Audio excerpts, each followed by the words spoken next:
We have a minute. Crap. I'm gonna have to hold it. I gotta go to the bathroom. Wow. Hey, what's up, guys? It's your boy Kingdom. I have to go to the bathroom really bad, and I was just talking to these guys about that. But because I'm talking to you guys now, I have to wait. So, welcome to the show. This is a non-named podcast. We are not the nameless podcast. I was going to say that, but he has one. But I'm joined by two awesome dudes. I'm going to host today, and then we can call them experts, but Charles Barkley says there's no experts. But these guys are going to. They're going to sound like experts today. The Hall of Famer. I've got none other than Landon and my dude Icon. And we are going to do a first five today. And so so I'll be honest with you guys. Like, I went to the doctor today. I had some chest pains. I'm almost 40, a few months younger than Hex. And my father-in-law went in the hospital the other day and has serious chest problems. So I went just to get myself checked out. And I didn't get to put together this team that I asked these guys to put together. So I'm interested in what they're going to say. So for the first five today, we're going to share, and I may make something up at the end. We're going to share if you had to put together a roster with players from this specific event, who would they be? Who would your roster be? You don't have to go into roles and things like that if you don't want to. I'm sure the chat will question you if they're not accurate. But I will start. Since Icon has been on 2 podcasts with me now, I mean, Landon, you've been on 1 million in the past. But since Icon has been on 2 since I've come back, I'm going to start with Landon. Okay. Give us your roster of 5. Oh, and say your name, what you do in the community, all that kind of stuff. Any of your socials you want to shout out. This feels like throwback. We used to do this back in the day. Okay. Correct. My name is Landon, also known as Lando. Been in the community for a little bit of time. Esports caster. Like to consider myself an analyst. Worked in some consulting work. So done a lot of different things. And yes, I actually am using a 2005 phone currently. Using I forget what the old phones used to be called, like a Razor. A Razor, yeah. Just for good measure, just kind of put it up here. StarTech. Yeah. So I don't know. What is it? Discord? Maybe that's the problem. I have no idea. Regardless, though, I kind of went on a little bit longer than I was supposed to. So do I also give my top 5 now, or do I just continue? Yes. You give your top 5. Okay. Top 5 players for this week. I will list off a little bit of roles just because that's the way that I decided it. Oh, this is difficult. Main AR, you could just choose kind of anybody pretty much. Just that would kind of make sense. You know what? For main AR, I'm going to take a different angle at this just because for those who have watched my content previously, you'd recognize why I choose this player. Octane, I'm choosing as my main AR. For like a flex, I'm going to go someone who can also use an SMG. I'll go Arcides. And then for, strictly SMGs, I'm going to go Scump as the Slayer, Envoy as like objective/entry. And then just as a roamer guy who's on the flank constantly, I'm going to go Kismet. So I'll go Octane, Arcides, Scump, Envoy, and Kismet. That's going to be so Chicago with 2 subs, basically. Yes, absolutely. I thought these had to be from different teams. Oh wait, that was part of it. Yes, that was part of it. Already messing up on my first threw me for a loop there. Ooh, okay. He's like, wait a minute, that's not fair. You're cheating. Yeah. Do you want to have a minute? Let him go, and then you can come back. All right, go ahead, Icon. All right, I'll go ahead. I'll do this. I'll let you think about it for a little bit. So my name is Icon. My channel on YouTube is Icon Nation. Essentially, I just take the gameplays that you guys watch and I break them down. So I just analyze what I see and why teams are doing what they're doing, why one team got overran, yada, yada. So just kind of the whole spiel. Because I recognize that when it switched to 5 in a game like this, where the time to kill is so fast that sometimes things happen so fast that it's kind of hard to understand what's happening. So I essentially just break down the games and just try to give you guys a little bit of insight in terms of what's happening. For my first 5, so the first decision I had to make is who I'm going to take from Chicago. And to begin with, I was going to take Formal just because, I don't know, I feel like that would probably be most people's choice. But as Lando said, I thought Octane was better this weekend. So I filled that AR role with Octane. after that, I picked my 3 SMGs. So I went Envoy, especially that last domination there in the final. Envoy popped off. So Envoy for sure. After that, I took Dens. So Dens from Paris. Dens just fried all weekend. So I took Dens. And then after that, this is one that I wasn't really sure of, but I took Illy. So Illy as my 3rd SMG, just because he just has like those flashy plays. And it's like he just makes those plays that can kind of like energize a roster, I feel. So those are my 3 SMGs. And then my 5th was Wuskin. Wuskin showed up all weekend. So I'm taking Wuskin for my 5th. So those are my 5. So I got Envoy, Dens, Illy, Octane, and Wuskin. Those would be mine. Illy is an interesting call, but that's a good 5 because you got to pick them from different teams. Yeah. Yep. You know, I'm thinking about the other teams that were there, and you might not want to pick anybody from some of those. So that makes sense. Landon, did you kind of come up with something? Yeah, kind of. I don't. This is difficult. It really. It is hard. Doing it properly is kind of hard. I'll be honest with you. I'm going strictly off of roles. This is just because the way that I started it. So I'm gonna hopefully kind of ride it out. Okay, I think. Wait, no, shoot! I have 2 people who are on the same team as each other. Let's see here. I'm looking for one final addition to my team. Okay, I think. Yeah, I'm kind of okay with this. All right, Octane is the main AR. It's not changing. Flex. I'm gonna go with Crim. Crim had at times, I think Crim's actually a fantastic player at this game. Yep. Didn't have like at times the greatest of moments this weekend, but I think is still a fantastic flex, especially on the right maps. I think he would be excellent.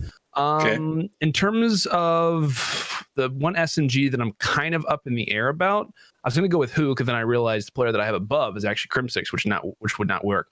Off of this weekend, it's really hard to choose just because of the lack of options that I have. I was actually going to throw out a surprising pick and maybe go with someone like Classic, but Classic was actually really good this weekend. He didn't do bad. I'm going to go with Zuma as SMG, Envoy, obviously, and then Kismet. Those are my 5 from 5 different teams, I think. Hopefully, nobody check him on it. no one reference any of those. But I was kind of watching while you were saying that. I'm surprised. The only people I'm glad you said Crim because I honestly think he's shown great leadership this year so far, and I'm surprised neither of you picked Dens, right? I did. I picked Dens. Oh, you did? Okay. Yeah. Okay. So, or I would have picked Dens. Okay. Because he Dens. He played great. Yeah. Yeah, Wuskin was good as well. Okay. So what we were doing, guys, for those of you in the chat that keep asking, what the heck are we picking? It was just if you had to put together a roster with 5 players that played this weekend. So no Simps, no Abeezys, no Priestas, none of those guys, and none of the guys from Minnesota, Florida, nobody that wasn't there, OGLA. But you had to pick from the teams that were actually at the event. If you created a team of 5, what would be your team of 5? And that was these 2 guys. Dream teams. If you have bad things to say about them, please say it. I'd probably go Hook over Illy as well. I see that in the chat. Hook, I think, did a good job. Shotzi led their team against one of the teams they played. I don't remember which match it was, but Illy was flashy, especially in the semifinals and grand finals. So and search and destroy.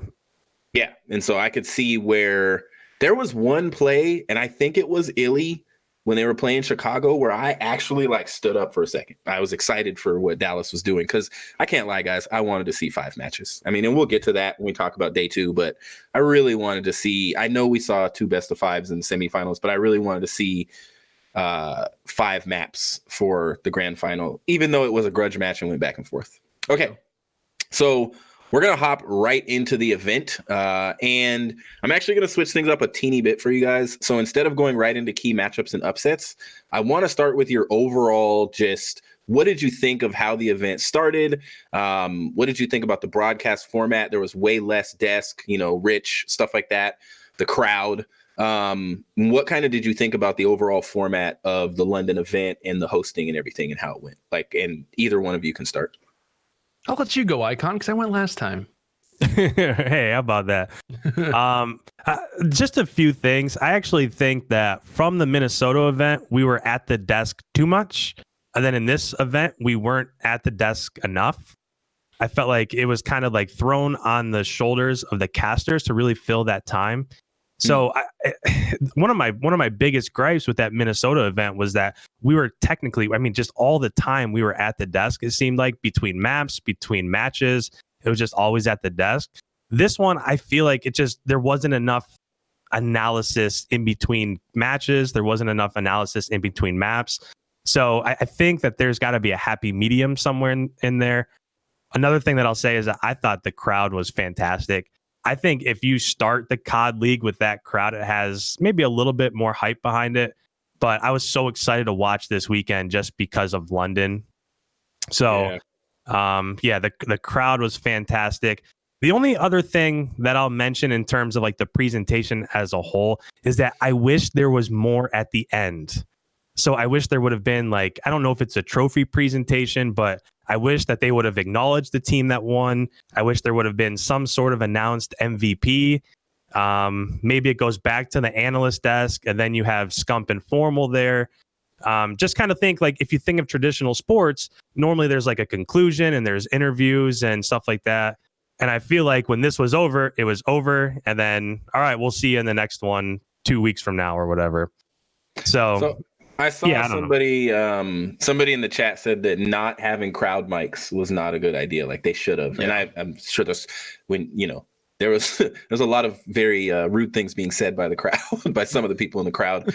Do you guys think that they should have had crowd mics and it would have made the atmosphere better from a viewing experience? Or did you think that they did a good job with the way they did it? I think they need to have. Well, I don't know if they had crowd mics, but just didn't turn them up, or if they just didn't properly utilize them. Because that's something that MLG always does very well, is that they always make you feel like you were at the event, or CWL, whatever you want to call it, but just production in general.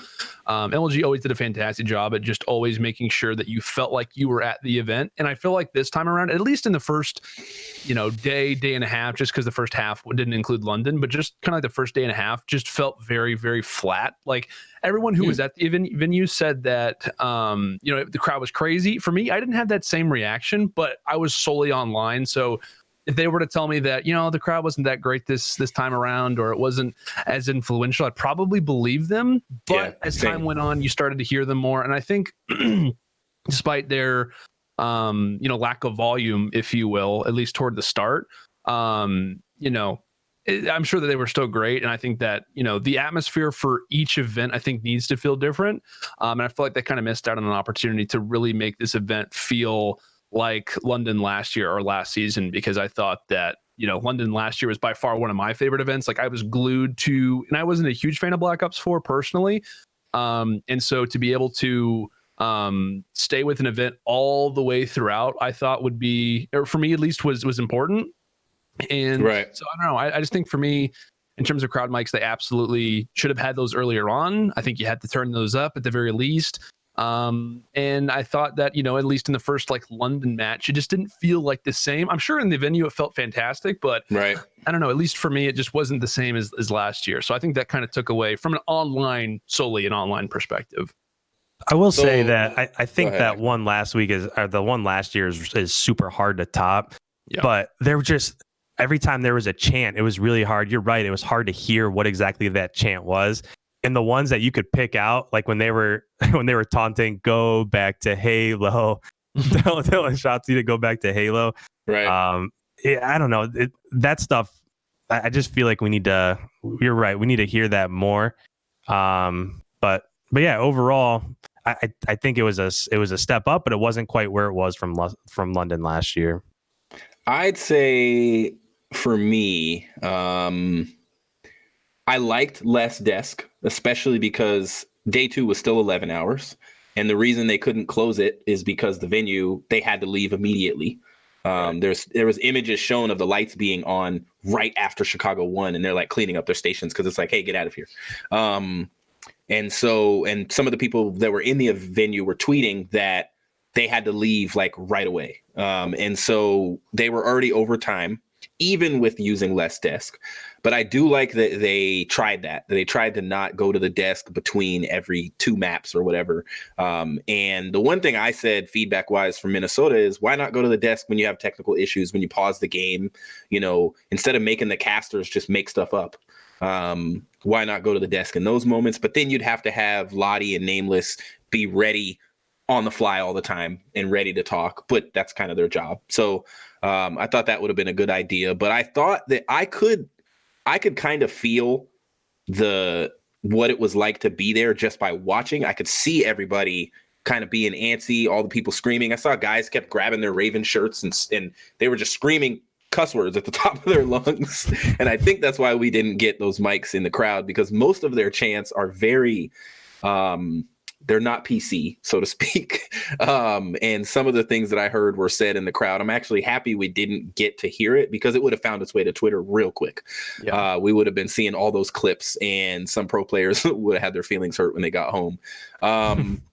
Even people talking about that they were screaming out like search and destroy where the people were that were not on the London team or were not on the Chicago team. And that's too far, and of course that wasn't everybody, but that's too far. I feel like that's just a thing though. If you're at the event, like personally, I would sacrifice, and I'm not saying that you're saying the opposite of this.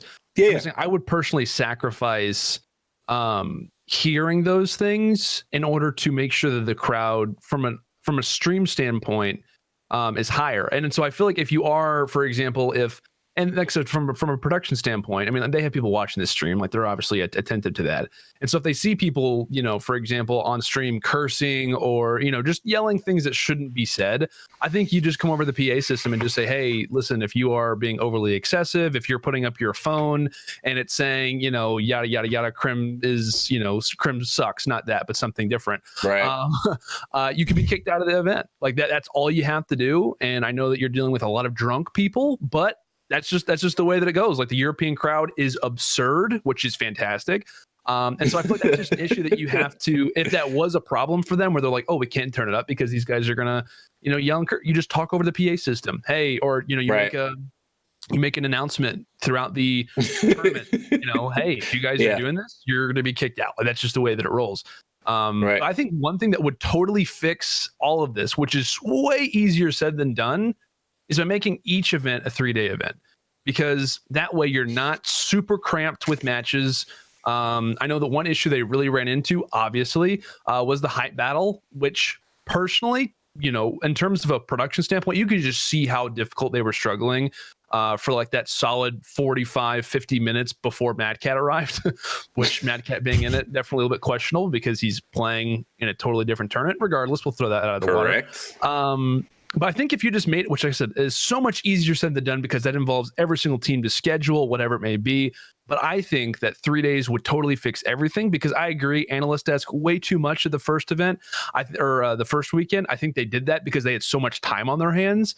And then this next time, not enough, because the schedule is so cramped. Hey, we don't have time to go to the analyst desk. We don't have time because the venue is going to be closing down, which is a totally normal thing for those who aren't aware. Like I remember at 20, and I've just been involved with events previously, but at 2017 champs, when we were at the Orlando Magic arena, as soon as Optic won, which was an amazing moment, literally you had staff running down the stairs, because it was in certain portions, like you were on the floor, but they also had some like above seating.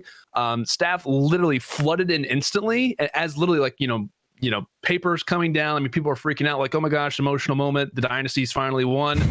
30 seconds later, get out. Everybody get out. We don't need you here. We don't need you. And that's just the way that it rolls. And so I think I think if you were to add in 3 days, you have plenty of time for the analysts. You make Sunday feel more special because maybe you run just the semis and the finals on that day.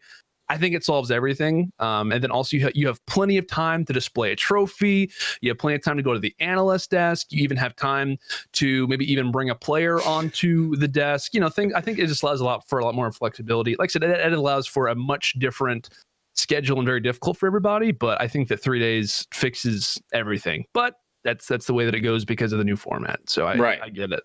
And 3 days would be difficult, but I think it was interesting that every single team got to play on Sunday, but that fixes the whole issue of like, if you bought into one of these orgs and it's like, well, my team only played on Friday, like that would suck. The amount of money it would cost for the venue, for all of the equipment that they rented, for all of the staff that they have to pay on site, for the local staff that they have to pay, for the food that has to now be delivered. I mean, you can just, the list goes on and on. Absolutely.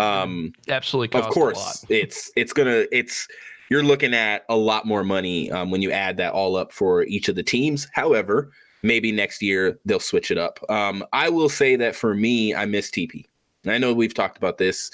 I tweeted about it. I didn't want to be too explicit, but I miss TP a lot. I really felt like he was the number one reason to have a desk at the first event. Like he made the desk, and for him not to be there, I mean, now I never thought about it until you were talking about it, but maybe because they had less desk time, they didn't hire TP because they were like, well, we're not going to have the desk as much, so we don't need you. Crush in the chat says Rich was underwhelming. That's a good description of him. Rich is a cool guy. He was somewhat entertaining and funny, but I just felt like it was a letdown from what we had in Minnesota.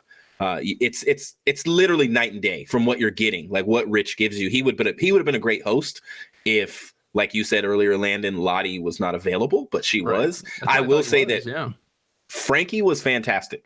I have never seen her before, and I thought she did an amazing job being kind of introducing the teams and all that kind of stuff, and having that awkward moment with Krim. I thought that was hilarious.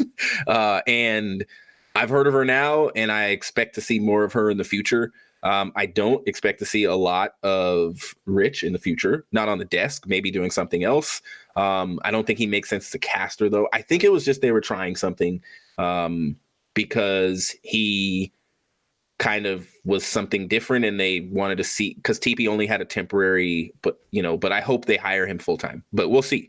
Maybe they don't want to hire desk people full time. They want to hire people that are local to each of the events. But I thought overall it was a good event. It was, in my opinion, a step up from what happened in Minnesota. Minnesota was great. It was awesome. I thought the camera shots were a lot better. They didn't show us a lot of what we didn't want to see. The hype battle, again, like in Minnesota, they tried two things that didn't happen. One because of Kobe, one because of time. They canceled Hector and Gary playing each other. And I think the hype battle should have been canceled. Whoever said that in the chat, I agree. It should have been canceled. And whatever teams, New York and Paris, that were supposed to play, they should have just played. You had teams on. Cancel it, though, because you have celebrities and stuff who are brought in and probably paid to be there. Yeah. Because if you notice, I forget, I honestly, and I hate that I don't know this, but I don't remember the name of the guy who was, the artist who was there. But he was advertising his music, and they had music that was playing during that time. So I'm sure that was probably, and I know that he is involved with Rogue in some way, which is the parent company that owns the London Royal Ravens. So I think that, obviously the Kobe Bryant situation, which was horrible, that was understandable. Karl Anthony Towns, Michael B. Jordan, it made sense, and Andrew Wiggins as well. Like, it makes sense for them not to play at that moment for obvious reasons. But I feel like they probably, from a contract standpoint, couldn't. And that's why they were really forcing it a lot, because it's like, hey, we can't budge on this. Someone go check on Mad Cat, whatever it may be. Thank you, Nicky Romero. And then I forget, the professional football player / soccer player, who they had as well. But I'm sure that was probably all contract related. So I don't think that they could probably go back on it, which sucks. But that's, it's just what it is. Like, you can't get out of that. Like, they'll learn from it. Something in play. Well, and they'll learn from it, and they will. But I thought, besides that, I thought the broadcast format was actually pretty good. They seemed to try to move through things pretty quickly. When they had pauses, they were not very long, like game pauses and things like that. They got right back into the games. So I thought overall it was a good event, and I was very happy with the number of views that there came. I think, again, you're going to have a turn up in Atlanta. I think you're going to have a turn up in Chicago. I think you're going to have a turn up in Dallas. I think there's so many home series of weekends that we have coming up this year. LA is going to be crazy because it's two teams. It's like Clippers and Lakers, it's like one place gathering for two teams that are home, that's their home. I think each of these home events and LA has so many people in general, they should pack that place out. So I hope we'll see how that goes. All right. So let's move into notable matches and moments from Saturday, from day one. And I'll start with you, Icon. And I think Goalie might have a bracket, maybe for Group A and Group B. Okay, never mind. I said nothing. I did not mean to say that. So for notable matchups or moments from Saturday, any matches that you guys, kind of want to call out, or players that kind of surprised you, any upsets you want to mention, this is the opportunity. I'll start with Icon. All right. So for me, I know in the prediction show for London, we talked a lot about how what a what a terrible thing it would be if London lost that first day and didn't make it to that second day.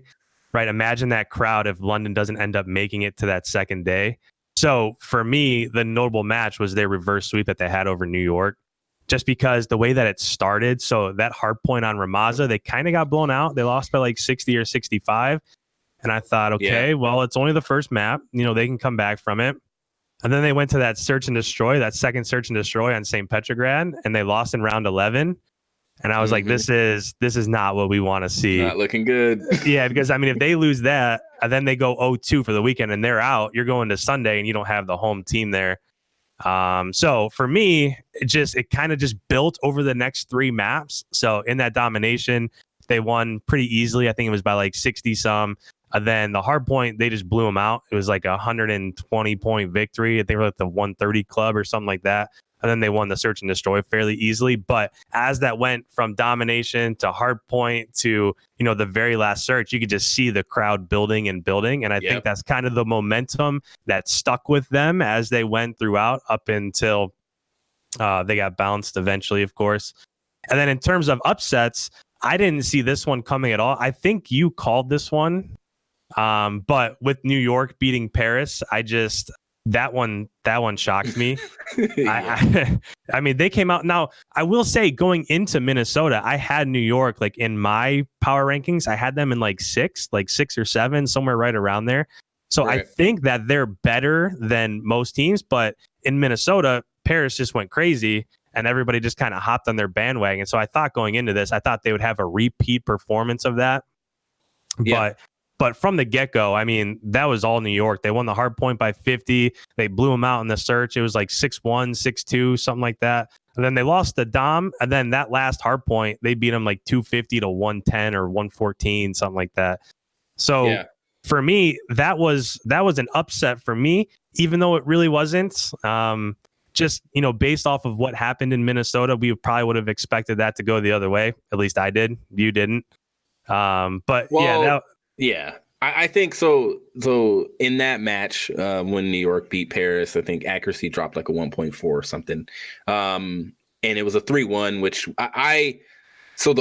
the reason I said New York would win, which I wish they could learn, and sorry, New York, love you guys. I wish they could learn how to carry momentum like some of these other teams. Like when you pull off that 3-1 and then you get reverse swept, like New York had an opportunity to shut up some haters, because if New York makes the champ bracket and they're in the top 4 for this event, because they wouldn't have went farther than that. They would have lost to Chicago or Dallas, in my opinion. But if New York can get to that position and say we made it to the final bracket, at least they can make an argument for top 6, top 8, something. But right now, they can't make an argument. And it's unfortunate that I mean, when we were talking about this before the stream came on, I think you guys had forgotten that they won. Like, and most people will. They'll forget that New York won a match, because how they got reverse swept by London is all people are going to remember. People remember, there's a first impression and a last impression. Their first impression was bad. They got smoked by Atlanta. And the last impression we have of New York is bad. And that's the taste that's left in people's mouths. And when I do power rankings, I have no choice but to put them near the bottom 4. And so I kind of feel for them, but I thought that Paris would come out and get taught a lesson, and then it would be up to them to see if they could show up afterwards. And they did. And then when it came to New York, I thought New York was going to come out and be like, look, we are Zuma, we are attach, we are temp, we are accuracy. Like, I thought they were going to come out and say, stop putting crap on our names on Twitter. We can play Call of Duty. And they did. And when they won, it was like, okay, this is the New York we've been waiting for. And then they couldn't hold on to it, and that was unfortunate. I did want to ask, though, Icon, and maybe Landon, you can kind of answer this too, and going into your moments and maybe upsets. But what creates an opportunity in a game like this? We saw only like 13 matches this weekend, but there was 3 or 4 reverse sweeps. Like, what is it about? Is it the game? Is it is it because it's LAN? Was there something specific that kind of was going on where these teams were able, like you talked about with London reverse sweeping New York, like was that all because of the crowd, or the reverse sweep that the Surge did over, lag? Like what leads to that in this game specifically? I'll say real quick, and then I'll let Landon go, and then he can go through his matchups and upsets and stuff like that. But for me, with the reverse sweeps, it's that one, it's a combination of domination is so unpredictable. There are so many times when like a team will be spawn trapped, either whether it's at A or C, and then spawns end up coming through and somebody spawns out randomly. So for me, it's the fact that domination is so unpredictable that there are teams that can win those domination matches that maybe might not have been suited for the first two maps. And then after that, all of a sudden you have a little bit of momentum. Your team starts to believe, okay, we're here. The next game is also a respawn, right? After domination, it goes into hard point. So now you're feeling yourselves a little bit. You have a little bit more momentum. You're believing a little bit more. And then in the search, I mean, a lot of these teams, there's really only one team this weekend that really showed out in search. So when it comes to search, I mean, there's basically anything that can happen. So for me, it turns in domination because that's so unpredictable. And then that just leads to kind of some chemistry and, you're getting your morale up. And then that just goes into the next two matches. Yeah, I agree with Icon. I think it kind of is that feeling of domination, how it works. I think also at the same time, since it is unpredictable, I mean, to be honest, it's kind of like another opportunity for you to kind of get your shot warmed up. If you misperformed in search and destroy, like, you can, to be honest, like you can have a slow start in domination, and then as long as you just kind of, and as easy as it sounds, flank around, you not decap. I know in this game it's different. Neutral. If you neutralize a flag, like you're instantly kind of back in points. Like it's kind of hard unless you dominate an entire half to have a really good lead. And so for me, I think it's a culmination of a few different things. I think as well, each of these teams have such insane, talent on their roster that it's kind of like, hey, if we need someone to rely on, you can kind of do that. Like you have somebody who you can rely on to bring you back in the game. And so I think it's also a mix of domination. I think it's a mix of the talent. I think it's also a mix of the fact that, the game is early and, it's hard sometimes for teams to be consistent. It's also a lot easier for teams to make comebacks. I think it's the reason why we saw 7 round 11s in this game, because it's so back and forth. And so I think it's a culmination of a few different things. I think Icon covered it pretty well. And so I think it's just a culmination of a few different entities like that allow for comebacks to be so possible. And if for people that remember in Ghosts, I mean, there were so many reverse sweeps that happened in Ghosts as well. And I feel like this game plays a lot like that in certain moments. Obviously, it's 5v5 and things are different, but for me, this feels a little bit like Ghost, just not necessarily in terms of like the strict gameplay, but just in general on the way that like the maps work, the way the teams work. Like I said, if you go up 2-0, you lose the dom. I'm like, oh gosh, like we could very easily be seeing a reverse sweep. It's just the way that it feels, and I feel like that never really has been the case in Black Ops 4. It didn't really feel the case really anytime since like Ghost and then a little bit of AW, but obviously AW is a totally different story. Yeah. Did you have any notable matches or upsets? Oh yeah. I would say I honestly kind of similar with Icon. For me, the biggest story of day one or Saturday was New York, just because coming into a matchup like Paris, I was very interested to see how New York plays, because a lot of people were very negative on them, which understandable. They looked very, very bad when it came down to their first series versus London at launch weekend, but they actually didn't play as horrible as people think versus FaZe, because they had a 252-11 hard point. Obviously they got destroyed in Search and Destroy, not defending that whatsoever because they looked very, very bad on that map. And then they dominated on Domination Hackney, and then they, managed to obviously lose on St. Petrograd. But still, they had 2 pretty close maps. And then, so I'm kind of coming into this one with higher expectations. I thought New York and Seattle were going to be teams that really improved. I actually had Paris winning this game for obvious reasons, just because I hadn't seen enough from New York. I wasn't expecting them to maybe turn around as much. And yeah, they really shocked me a lot. They really did. They came out hot on Hardpoint. They won the Search and Destroy. Obviously, Domination Gunrunner. That is Paris's literally their map and their game mode combination. And then they closed it out on the St. Petrograd. So I was very impressed. That match for me was going to be one that I had high expectations for. And then when it came down to the very next series, I was very interested in that one as well, just because that was the one that kind of legitimized Dallas, at least at the start of the event, because coming into that match, people were like, okay, where does Dallas really sit? I think for most people's perspectives, it was, okay, they're still a top 4, top 5 at the least caliber team. And I feel like they proved that. And I think Seattle also proved that despite how many search and destroys, despite how many round 11s they may lose, there is a lot of potential still there, which I'm not impressed with Seattle this week, but they still showed impressive moments, because I think every single one of these games was very, very close. It came down to a round 11 search and destroy, which is impressive versus a team like Dallas. They lose the hard point by, I think, 25 points. The St. Petrograd was literally down to the wire. So that one was interesting for me, just because it kind of legitimized Dallas. And then, the other ones weren't too shocking. And then, like I said, it came down to London versus New York, which I thought was a phenomenal series. And after New York had beaten Paris, I was very high on like the accuracy train, because obviously all the ARs are looking super good. Right. I think he had I think in terms of his first series, he went plus 54 in kills, which is like over a series is very, very good, even for a main AR. And so I was thinking that, they were going to look really good here versus London. They come out hot. They lose the exact same domination on Hacking Yard that they lost to London last time around, because these teams obviously matched up at launch weekend and London 3-0'd them. And so, like I said, for me, New York is... at this point, I have no idea where to put New York in this match, especially because let's keep this in mind. They lose a swing game mode on Domination Hackney Yard, the same domination that they a domination that they had beat Paris on, but the exact same map and game mode that they beat FaZe on last week. Like, where does that sit? Like, it just for me made no sense.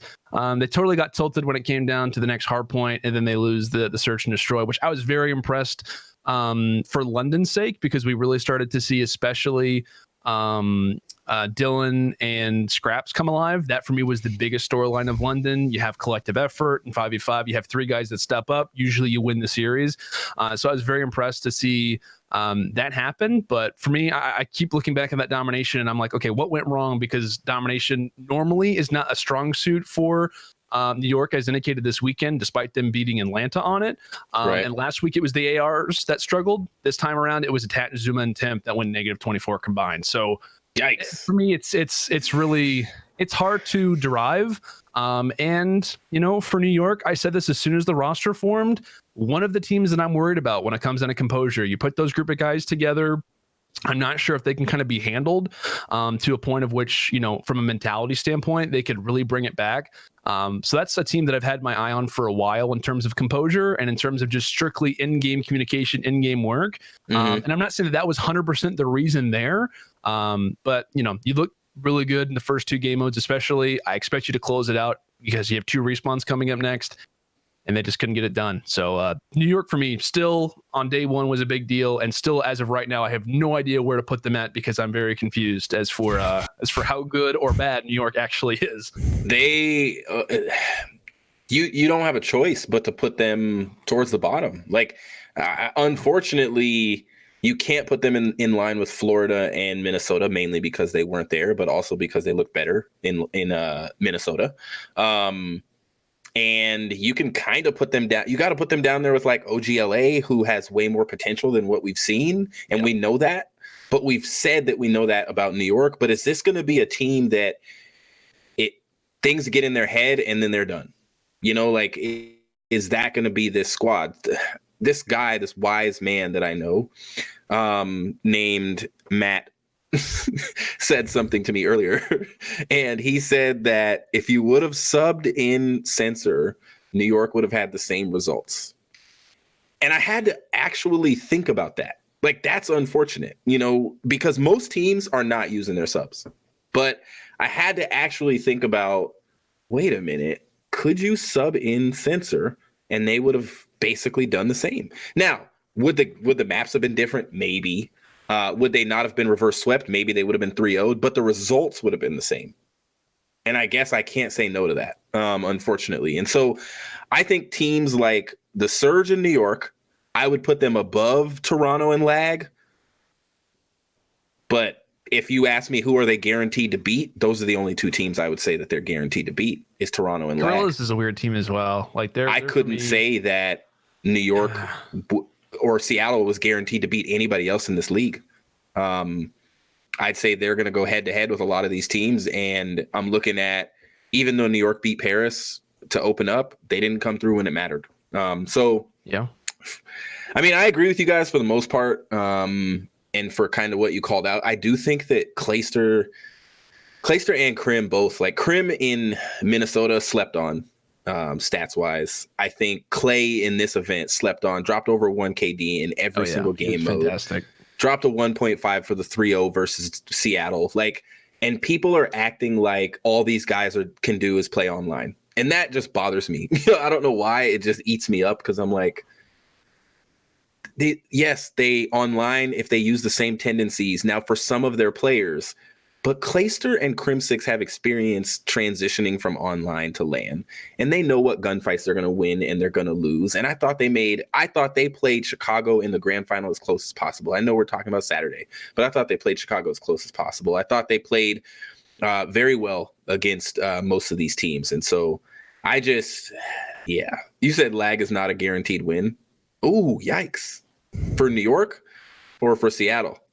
I mean, like Gorillas is. I guess I would kind of agree with that, Molly, but at the same time, that's who I would say they should beat. I can't say they should beat Paris or they should beat London or they should beat Florida or I can't say any other teams that they should beat. But for New York and for Seattle, I don't know if you guys, and we're going to go to a break in a second, but I don't know if you guys have an opinion on what they can change to have better results in the future. For New York, it's mental, in my opinion. They seemed prepared against Paris, and then they faced them again and just couldn't do it. I'd say for Seattle, I guess I'm going to go with inconsistency from every player with the exception of Octane, who is living up to the Octane hype of previous games. He's living up to having the most hill time. He's living up to being the biggest overall KD. He's living up to being Octane. Like, he is being Octane. And Apathy had a good event, I believe, in certain game modes. And so I think Octane's living up to being Octane, but I don't think anybody else on the team is kind of living up to who they have been in the past. And maybe that's the problem with this team. I want to add on top of something that I think I saw Lando going somewhere, but I totally agree that the Gorillas can be a dangerous team. Think about it. When they were in Minnesota, they essentially had Minnesota beat, right? I mean, they were going 2-0. Yeah, 100%. Yeah, it was going 2-0, and then that whole forfeit kind of flipped them around there. But when they played Seattle, they beat them pretty easily in the hard point. In the search, it was close. It was a round 11 search, but all the matches after that, when they played Seattle, they lost the Dom by 20. They lost the hard point by 20. And the last search they lost in round 11. So yeah, I don't know if you can say that they're kind of like a guaranteed win, because all of those matches, they've been super close. Rocker, I think we would all agree, is probably top 6 at least. And they had them down 2-0 in their home building. Yeah. So I agree. I see where Orlando was going there. I don't, that's not a team. I think we would all agree that if you play Toronto, then most teams are probably going to beat Toronto, right? But if you're playing Gorillas, I don't know if that's something that I would just etch into stone right away. So, but let me ask you this. If the Gorillas beat London, would you call it an upset? Based off of after the performances of this weekend, I would.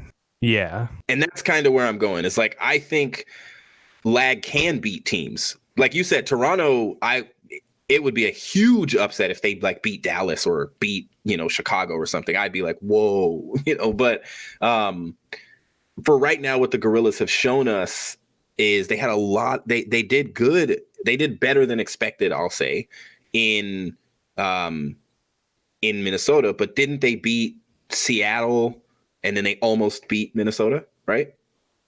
And Seattle's another one of those teams weekend? You're talking about launch? Who did Lake beat? Wasn't it Seattle? They beat Florida. Yeah. They beat Florida 3-2. See, now that, honestly, that's a good showing because Florida's one of these teams that I don't know where to put them. I put them in the middle of the pack. Yeah. Like, they have the potential. I don't think they're going to be a top 6 team at the end of the day, but they'll probably make playoffs. And, they're not going to have to worry about wild card, I don't think. Very similar to Minnesota. Very similar. I think everybody's we're going to get to see what Minnesota can do in this next event. Unfortunately, we have a league it's like if you took the NBA and you cut 8 teams out of the East and 8 teams out of the West. That's what our league is like. It's like we have it's heavy at the top and then there's a clear bottom. But the bottom can beat the top sometimes. But for the most part, when you go to any event, if Dallas is there, if Atlanta's there, at this point, I'd say if Paris or London is there, and if Chicago, you have teams where those 6 teams, the other teams in the league, they're going to struggle against them. And that's just go ahead. No, you're fine. I was just going to say, for me, the Gorillas are exactly kind of where I predicted them to be, where they're literally a wild card team. As soon as the roster formed, I was like, on paper, these guys are going to be super counted out. But you actually have guys that are very, very good in certain situations. To be honest, Lacefield's mentality, I think, has really got to him a lot. And just his kind of character as a player, which I was a huge Lacefield fan back in Black Ops 3. I was like, this guy's going to be insane. Whenever he joined Apotheon, which later became H2K, I was a huge fan of him. And I know mentality has been a problem previously, but the guy always turns up. Saints, as of recently, has always been a fantastic player. Obviously, as much as you want to count out Aches, he is always he pretty much is the blueprint, or rather the DNA behind this team, where it's count him out, but whenever it comes to certain situations, they're going to turn up. And so, like I said, they're for me going to be a very odd roster that's going to surprise teams in hardpoint. They're going to be a team that can win domination from time to time. And then also they're probably going to be, which I know they didn't look necessarily amazing at Search and Destroy this week, but they were probably, they're basically 3-0 at Search and Destroy when it came down to launch weekend as well. Yeah, they did good.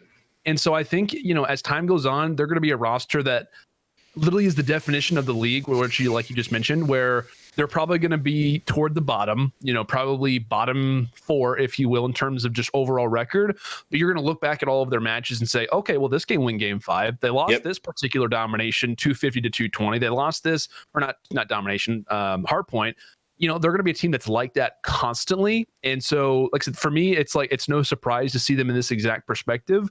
But I think much like New York is right now, Gorillas are well, you could put them up at the top because they lost a game 5 to Seattle. And then obviously they're going to get stomped when it came down to Chicago. But still, like I said, I think they're going to be a team that's consistently on that level of not sure where to put them as of this moment.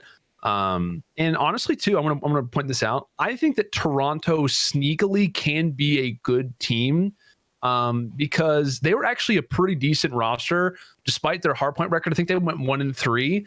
I believe in terms of all of their hardpoints, they lost 250, 220, and 3 out of 4 of those. And then one of them they got stomped versus Minnesota. But they were sneakily a good hardpoint team. And then in Search and Destroy, they didn't have a good weekend. I know they lost a game 5, as pretty much everybody did.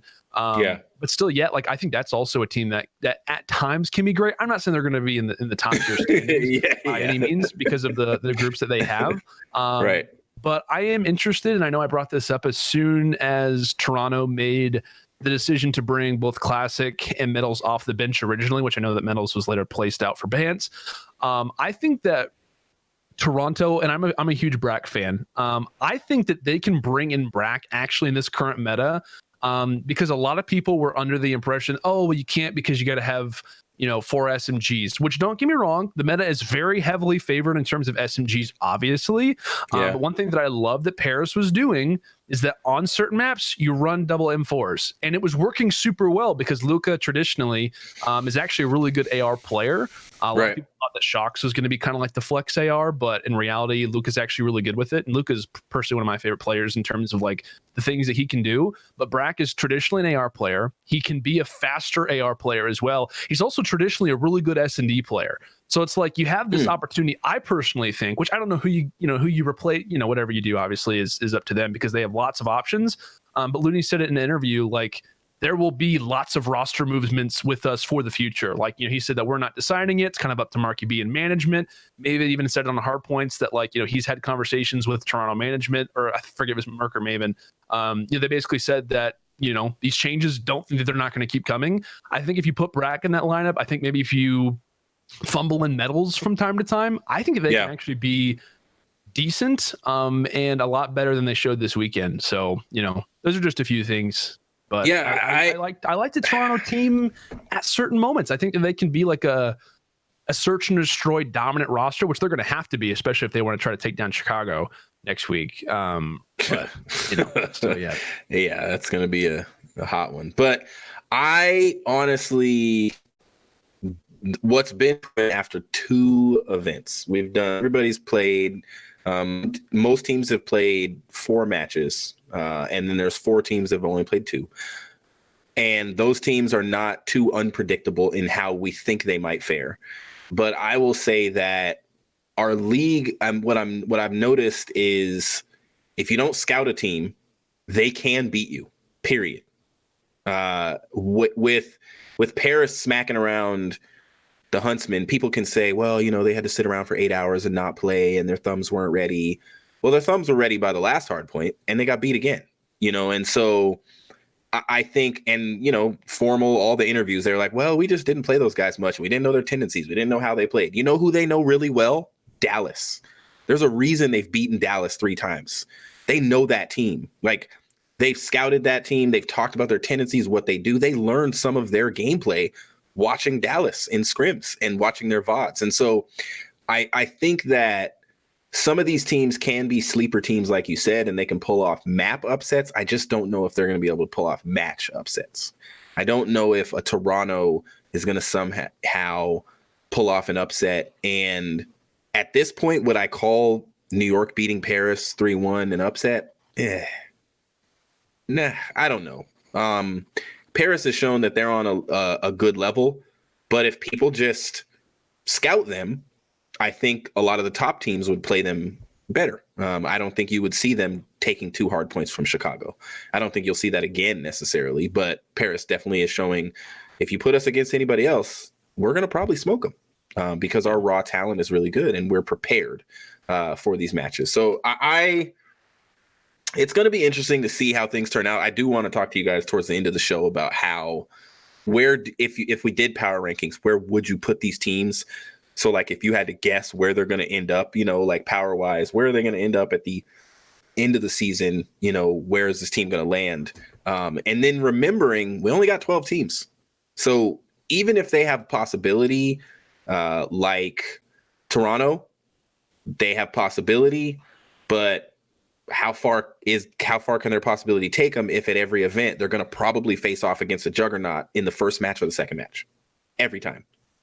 And they're unfortunately going to go into the loser's bracket and then have to beat 2 teams that they might be more evenly matched with. But how often are they going to get out? So, all right, guys, we're going to take a quick break. This is not ending. Somebody asked that in the chat. We're probably about halfway through. And when we come back, we're going to talk about some of our notable moments from Sunday. We're going to talk about who we think our MVP is, overall standout players, who kind of stepped up. We're going to talk a little bit about the challengers and how we can maybe shine a better light on those guys. We are going to have the championship conversation. And we're going to talk about moments and viewership and all kinds of stuff and standings and all that, and take some questions from chat. I saw one earlier I wanted to snag from Molly, so I'm going to grab that. But we will be back, guys, in about 45 seconds. We'll see you on the other side. Or 30. Yes. Hello and welcome back. I think Goalie said I'm live. I don't know. I think he might have said high five because he wanted to give me a digital high five. You guys might remember, if you were here at the beginning of the stream, that I said I had to go to the bathroom. And then Goalie said to me in the break, like, okay, you can go to the bathroom. And I was like, well, I don't have to go anymore. Like, I held it. And now I'm like, I'm good. I don't need to go. That might be TMI, but, you're watching. So you can't really not hear that. It's too late. On that note, I'll tell you guys something funny before we go back into it. I was streaming with my son the other day, and we were playing COD Mobile. And so he had his mic on, right? And he was playing in another room. So we're talking to each other while we're playing. And this dude takes his phone into the bathroom and doesn't mute the mic. And you just hear my son peeing on stream. It was really bad. That's great. And I was like, great. This is awesome. You guys get to hear my 12-year-old use the bathroom without. Yeah. Oh, thank you for the yikes. That's the perfect emote for what happens. Molly in the chat. All right, guys. Welcome back. So we talked a little bit about day one and kind of our standout, teams. And it sounds like we're all on the same page that this league is fairly unpredictable. Ooh. My other 2 emotes and all my sub badges are done. You guys will get to see them next time we stream. They just got DM'd to me. So we're going to talk a little bit about Sunday and day 2, since it was a 2-day event, and some of our key matchups and upsets, but then like kind of how the event ended and what we thought of the semifinals and finals mostly. And then we'll get into like MVP and kind of any overall stats and what stood out that wasn't expected. But I will start with Mr. Lando.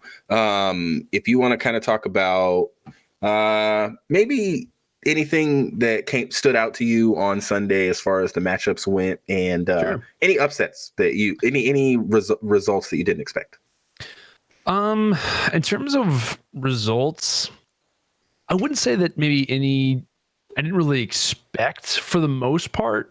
Like if I had the bracket, which of course I say that now, but I feel like if I had the bracket in front of me, I would have probably gone like at least 80% of the matches right. Regardless, one game that Agreed. did really interest me a lot, which kind of gave me a little bit less hope in terms of Seattle, for the most part, is the way that they played versus Los Angeles. Kind of start off the day. I believe that was the start off of day 2.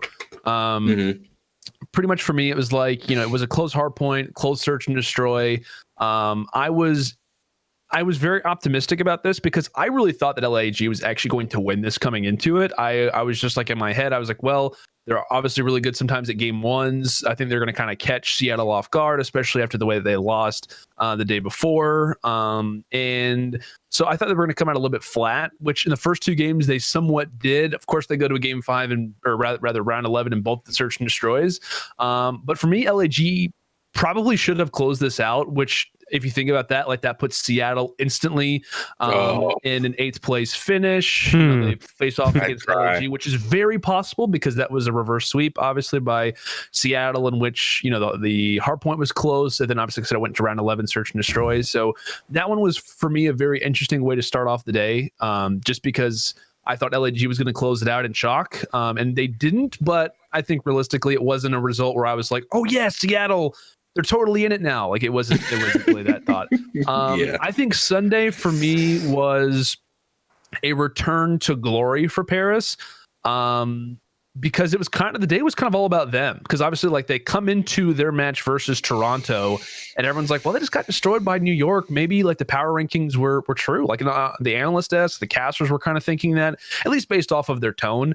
And to be honest, as someone who did work with Paris during the offseason, I was kind of like, what are we gonna get here? Like what, maybe was the first 2 matches like, just their absolute best. And then they come in, versus Toronto, and they look great. Like they absolutely look fantastic. They lost the first hard point, but they kind of, rolled through the next few games. They look good on Ramaza, which is typically a good search and destroy for them.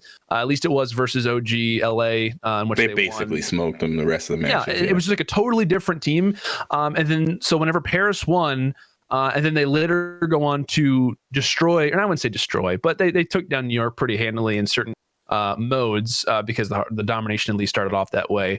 It kind of legitimized to me the interview that I heard from Zed, which was that, hey, in our series versus New York, Kismet has been sick, Luka has been sick, they were not well whatsoever. And so that kind of put New York again kind of down a few tiers for me, just because I was, pretty hot on the New York train. Like, okay, all right, they're here now. Like, that top 5, top 16 that a lot of people thought were going to be here is there. And that wasn't the case, though. That was definitely not the case. Dens played fantastic. I thought Kismet really started to improve. Luka looked better as the event went on, which I was pretty excited about.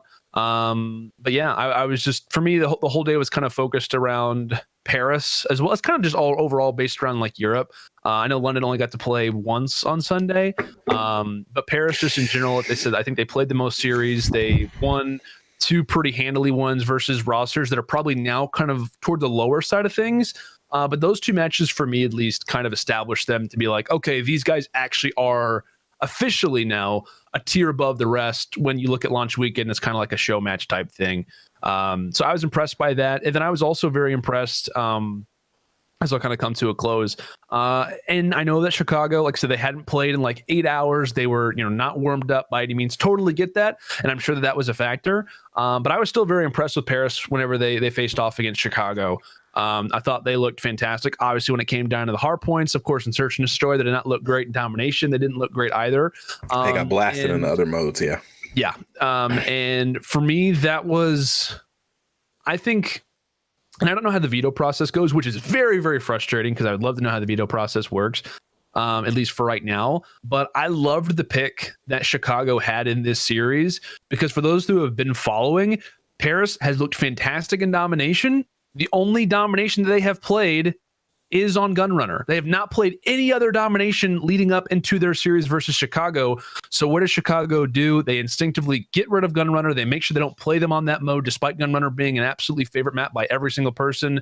They make them feel uncomfortable. And that for me was the biggest deal because usually Paris can rely on a Domination. Like their goal pretty much is to win either a respawn or Search and Destroy. Typically, they take one of the first 2, and then they beat you in Domination. Now they're up 2-1 with 2 different opportunities to close you out on.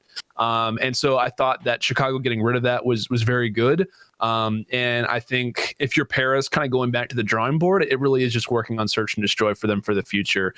Just because versus the absolute top caliber teams, they usually fall short. And the fact they looked that good on Hardpoint, especially on Gunrunner, which I know it was close, but to slay up to Chicago's level, I wouldn't even say slay, but they were above their level. Yeah. Super, super impressive for me. And like I said, I know I did work with Paris in the off season. For those who had saw the leaked tweets by good old Intel Call of Duty. Whenever I'll just say this team was made to be a very smart and collective group. And I feel like that's exactly the way that they're playing. Like they are playing so smart. And despite the names that you maybe see on paper that aren't really, the greatest players in the world, collectively, I know that those guys are so well versed when it comes down to the knowledge of the game, and also when it comes down to just in-game comms.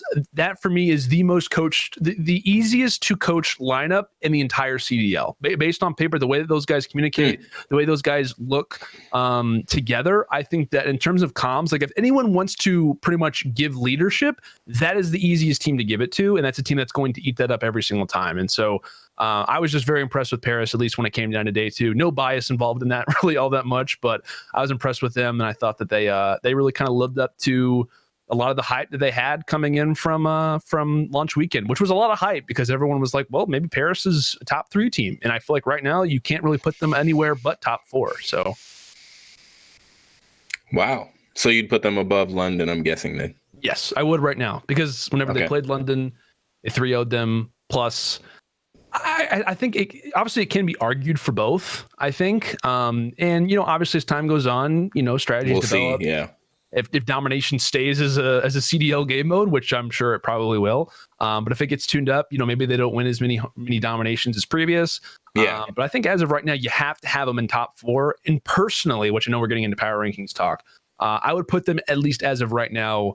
I think I'd put them above London because for those who did watch the series that London had versus Dallas, both maps that London took were very close. It was an 8-point hardpoint game, and it was a round 11 Search and Destroy, which is impressive to take an S&D versus Dallas. But if you look at how the rest of the maps played out, still somewhat close, but in general, it was pretty much all Dallas toward the closeout. So for me, I think they played them close, and I think that probably the way that London played Dallas is probably the same way that Paris would have played Dallas. Maybe they probably don't sneak a Search and Destroy, but they probably win a hard point. They probably win the Domination, and you're in game 5. So that's just the way that I look at it as of right now. But pretty much my result of Paris over London relies on the fact of how they played at launch weekend, which, you take a little bit, but you don't take a crazy amount of. I'm actually with you on that. And I guess I'd have to say, London had to reverse sweep New York. Yep. And then they were reverse swept. I mean, the way they won was different. I'll be honest that if London was completely 3-0 wiped off the stage by Chicago, Paris, if they were 3-0 by Chicago, I'd probably put London a notch above them. But that's how close things are with those two teams. Like we really just need to see more Call of Duty. I mean, if we're blatantly honest, we just need to see more COD. And I had a question for you, but I do not remember what it was. I think those matches stood out to me as well, but you can go ahead, Icon, with your kind of standout matchups and any upsets that you weren't expecting. All right. It was a predictable Sunday. Yeah, I do feel like, so in terms of like my predictions going into this, the 4 teams that were there on Sunday in the semifinals were the 4 that most people probably thought that they would be there. Mm-hmm. In terms of my key matchups, for me, it wasn't even so much the finals. It was the 2 matchups in the semifinals. So I know we've talked about them a little bit, but that I feel like my emotions were so high and so low in that London and Dallas matchup. I just feel like I just wanted, and I don't care, like personally, it doesn't matter to me who wins, but just for that crowd and the way that they were reacting, I wanted London to just beat Dallas. And I don't have anything against Dallas. I don't have anything for London. It's just that the crowd and how exciting it was and the spectacle. So for them to come out and just narrowly win that hard point on Ramaza, and the crowd just blew up and it went crazy. And then after that, they won the search on Gunrunner, and that one went to a round 11. So it's not even like these ones that they're winning were like, okay, they won 6-2. And, it's like every one of these, they won the hard point by 8. They won the search in the last round. It's like all of these are just hanging on, like all of your emotions right there. And then they started to get reverse swept. So it went to that domination, and you could kind of just see it, a little bit just slipping away. Then the hard point wasn't really contested. It wasn't really close on Hackney. And then you think, all right, if there's anything like supernatural behind this, they're playing search and destroy. They're on Piccadilly, right? That's where they're gonna pull it out for the home crowd in London. And then that goes round 11 and they lose that one. So in terms of like it did. I just wanted to see London. I don't think they would have had any chance against Chicago if they would have ended up making it to the finals. But I wanted to see them get there just because it would have been nice too, because as soon as London lost, that crowd entirely went towards Chicago. So you don't think they'd have any chance versus Chicago? I mean, I guess you can't say that they wouldn't have a chance, especially how Wuskin was playing. He just seemed to carry, especially in the respawn. So I don't know if you can say that they wouldn't have any chance just because they're a pretty good search and destroy team. But we can talk about how good of a search and destroy team that they are. And then we can go back to the fact that Chicago was 5-0 in search over the week. Scump went the bananas. So I mean, I guess I would say that they wouldn't really have much of a chance. And then the other matchup for me was the Chicago and Paris. Going into this one, it was the exact opposite of what everybody expected it to be. So of course, you think in terms of the slaying power on respawn, Chicago was going to take those, and they didn't. And then Paris has looked so good on search. Obviously, they were going to win the searches, and they didn't. So it was kind of the exact opposite of what everybody felt for that Chicago and Paris. And one thing that I'll say is that if you look at the overall map totals for search on the weekend, I know we just touched on it, but Chicago is 5-0. And after Minnesota, I kind of thought, well, they got blown out of that one against Dallas. And I kind of thought, well, maybe this is going to be their Achilles heel. Maybe that will be like where they struggle against teams like Atlanta down the road. And then this event, they just came out and they were the best team there. And it was by far, they were the best teim there. And then in respawns too, they were 7-3 over the weekend on respawns. And that was the best record of any team there in respawns also. So I just thought maybe after that Minnesota event, they might have a little bit of an Achilles heel when they played those other top teams like Atlanta. But now it just makes that matchup in Atlanta even more exciting for me. Imagine them matching up in a finals. I can't even think about it. So for me, Rams. Yeah, I can't wait. Yeah. Hopefully they both make it there. There's no guarantee, but Oh my gosh, if they all don't, signs are pointing that way. I just realized that on the CDL Yeah. website, it has that because I have in my notes that Dallas beat London 6-4 on Piccadilly.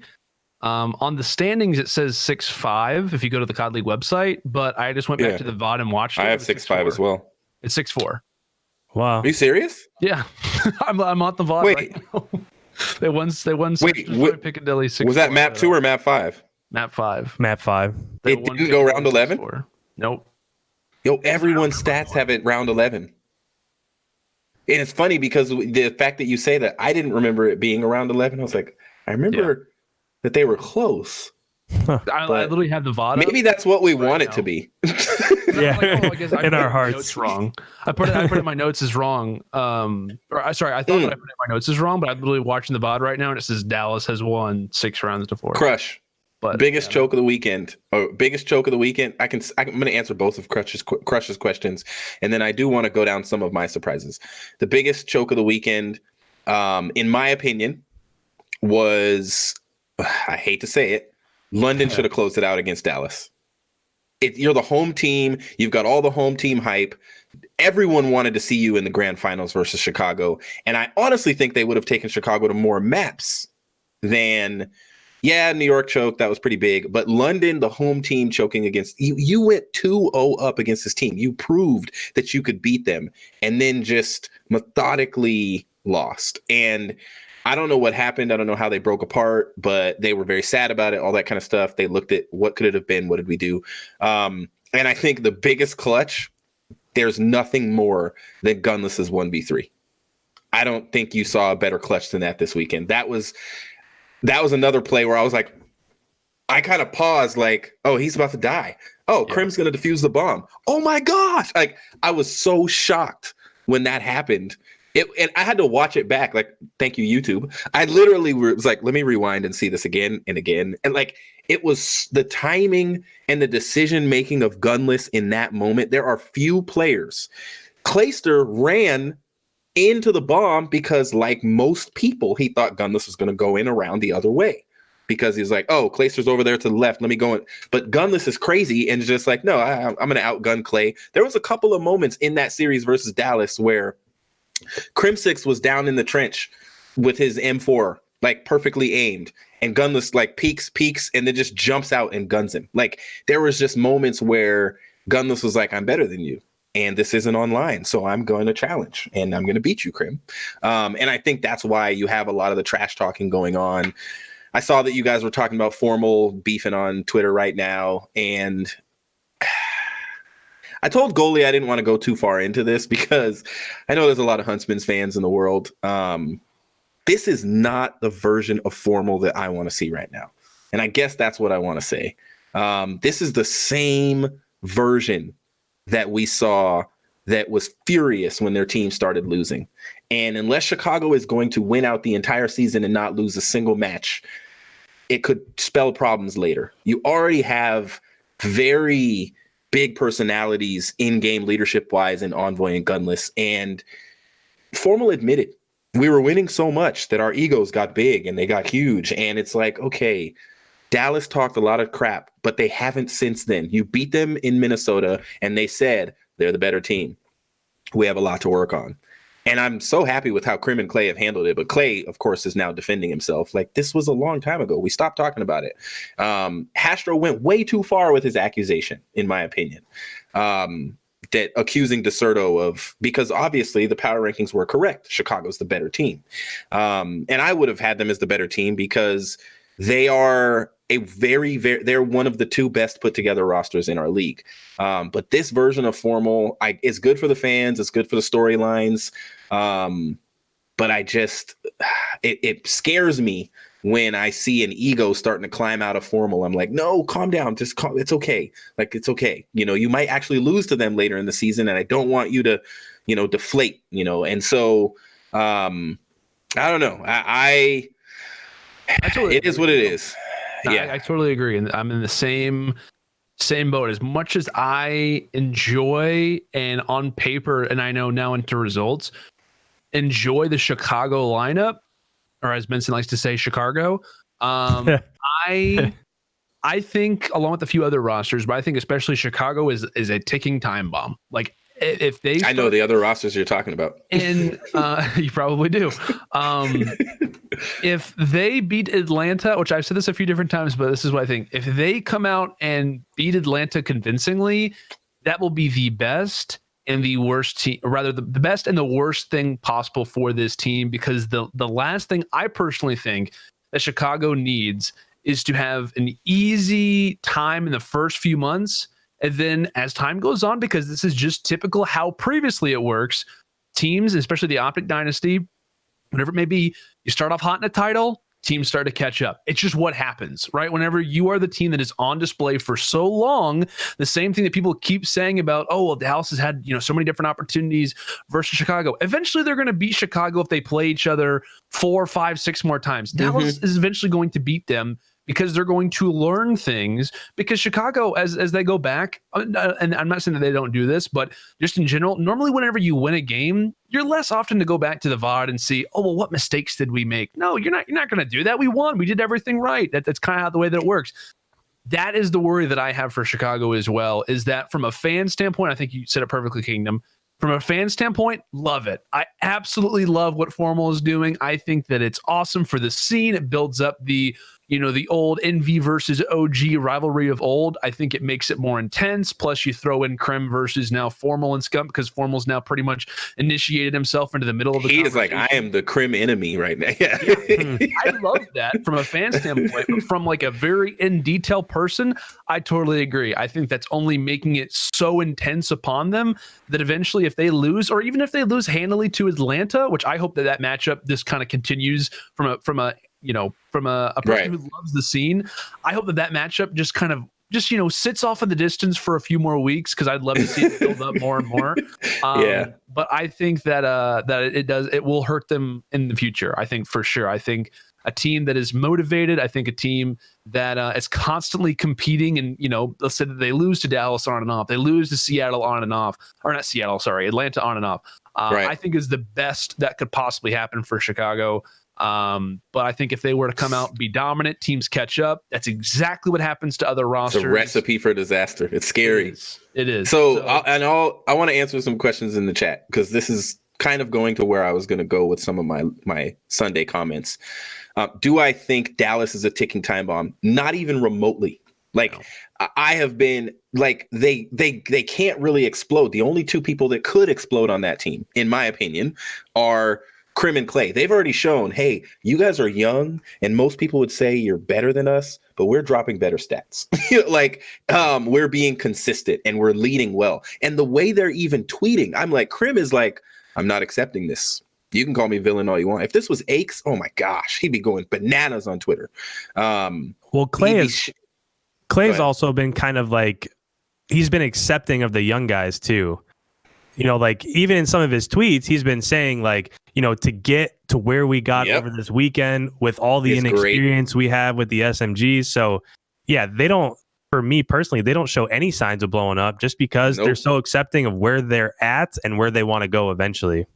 Yep. So I don't want to go too much into things that I talked about in my recap video, but here's what I'll say.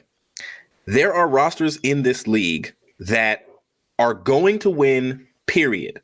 Atlanta, Chicago. They are two of the best put together rosters we've seen in years. And they are storied. They have bright futures with the likes of Envoy and Arcides. These dudes are going to fry in our league for years and years and years. Scump is proving this year he is far from starting his decline. He's not even there. He's not starting a decline and getting worse as he gets older. And Atlanta, I am not confident that Chicago's not going to struggle against them. When they're asked, how are you guys going to beat them? Well, we're going to keep working on S&D. And Scump was honest. He was like, but they're good at respawn too. Yep. Like, that's the thing. That team is disgusting. Like, they are as scary of a Call of Duty roster as I've seen it's like if you found 5 little Scumps and you put them all on the same squad. like I would not want to play these guys. And so I think that is what will humble Chicago. And I think they'll be fine, because Seth, as the captain, his answers to questions are, I mean, it's good to beat these guys, and I'm excited. We're probably in their heads. But from Formal, I feel like he's trying to be like, Krim, do you hear me? I'm talking about you. You know what I'm saying? Like, he's trying to get a message across, like, Krim, you were wrong. But everybody that talks about it says they were talking online. They were talking online. They were sharing stats. Krim was making videos saying that he was beating everybody, and they were mad that they were lower in the power rankings. But it's all past. Right now, they're accepting defeat. And that's what champions do. And in my opinion, Dallas has proved beyond a shadow of a doubt, they are top 4. If you ever doubted them, you were wrong. Like, they are top 4. And even Scump said there's this echelon of us in Atlanta, and then Chicago is like in the next echelon with maybe Dallas, or Dallas is in the next with some other people. I would say that for me, Scump was a standout in day 2 for sure.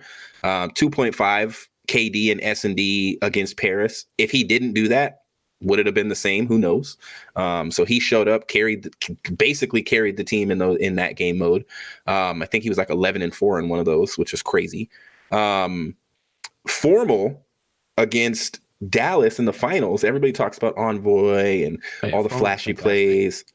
Formal had a 1.2 KD in all game modes, a 1.2 or higher in all game modes in the final. Some people would call him the MVP of that series. You just don't notice because he kind of, in this game, Formal isn't as flashy. He's not getting like 7 in a row. He's just doing his job. And if the observer doesn't show him a lot, in this game, it's hard to pay attention to anything except what's on the screen because the mini map is so weird and everything it's just hard to follow, especially in domination. You know, I anticipate and I'm like looking at the screen, and when the stats come down, I'm looking at everybody like, okay, who's doing good? Who's got, oh my gosh, he's 35-18. Oh, you know, and so, but Formal was doing his job and he did well.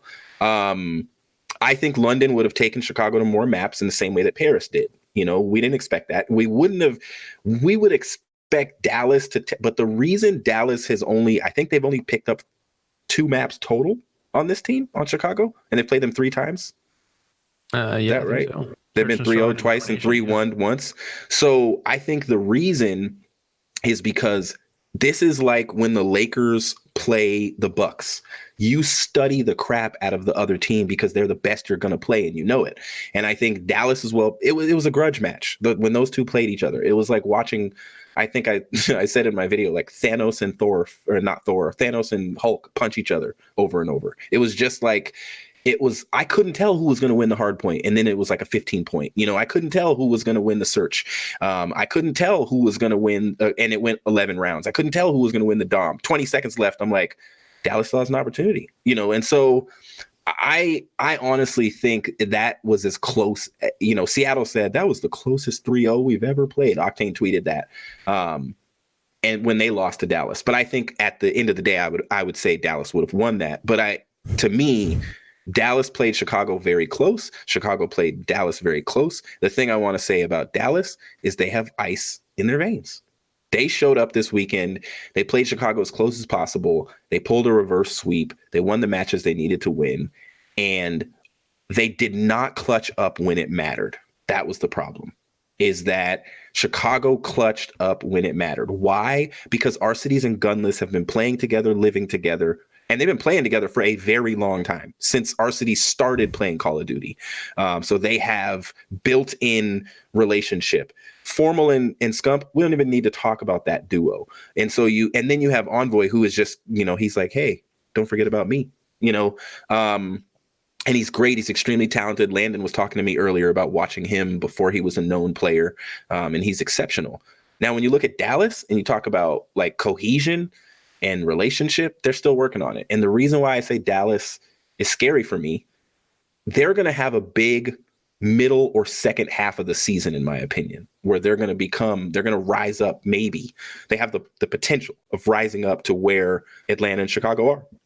I think what's going to happen in the middle of the season, Chicago and Dallas are going to be around the same place, which means they're going to be dominant, beating everybody. And it's going to be fun watching them play each other. And Atlanta is, I don't know how Atlanta falls short when you listen. If you guys watch their video and you listen to Crowder, that makes that team even scarier. When you have someone who has that level of sensibility and like we can't let other teams catch up. When I talked about this team and the reason I wanted them to 6-0 in Minnesota, I said, as long as Atlanta keeps working on their game and getting better, no one will catch them.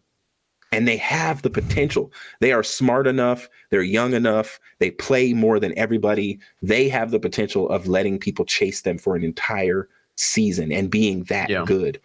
And now, when it comes to champs, right, that's where I can't give it to Atlanta. And they'd have to win every single thing for me to say they're guaranteed a victory at champs, because champs is where players that have played bad all year just become superstars. That's weird. Go ahead, Landon. I was going to say, like, that's personally, and I know, and I'm saying this before, stats, before any maps were thrown out, before we even knew how Atlanta would play in this particular game. And I'll say this too, even if Atlanta, let's say they went 1-1 at launch weekend, they don't, 12-0 in search and destroy round count at launch weekend either. I think that, like I said, the big thing for me was that they won the offseason. Like, they absolutely won the offseason. Not even, like I said, even if they hadn't played at launch weekend well, they still won the offseason because all of these guys are young. Plus, they're all humble. We're starting to learn more and more, and I'm not throwing any hate whatsoever toward Shotzi in Illy, because I think that Illy has all the potential in the world. I'm excited to see what Shotzi can do as time progresses. But the instant success that someone like Simp had now allows us to appreciate him more, because a rookie that comes in like that instantly starts playing well. Obviously, he doesn't win his first event, but then comes into playoffs, wins that, comes into champs, which is so difficult to do, to win champs, to win a championship in itself, to then go on to win a world championship for as young as you are. It's crazy. And especially in your rookie season, when your rookie season literally lasted 6 months long, it goes to show it allows for us to appreciate it more. The same thing applies to Abizi as well. Literally, like, I think I looked this up exactly a year ago, or not a year ago from today, but within 365 days, Abizi went from being a search and destroy star playing on Wildcard Gaming to being a franchise, not a franchise at the time, but being the centerpiece off-season move that E United made.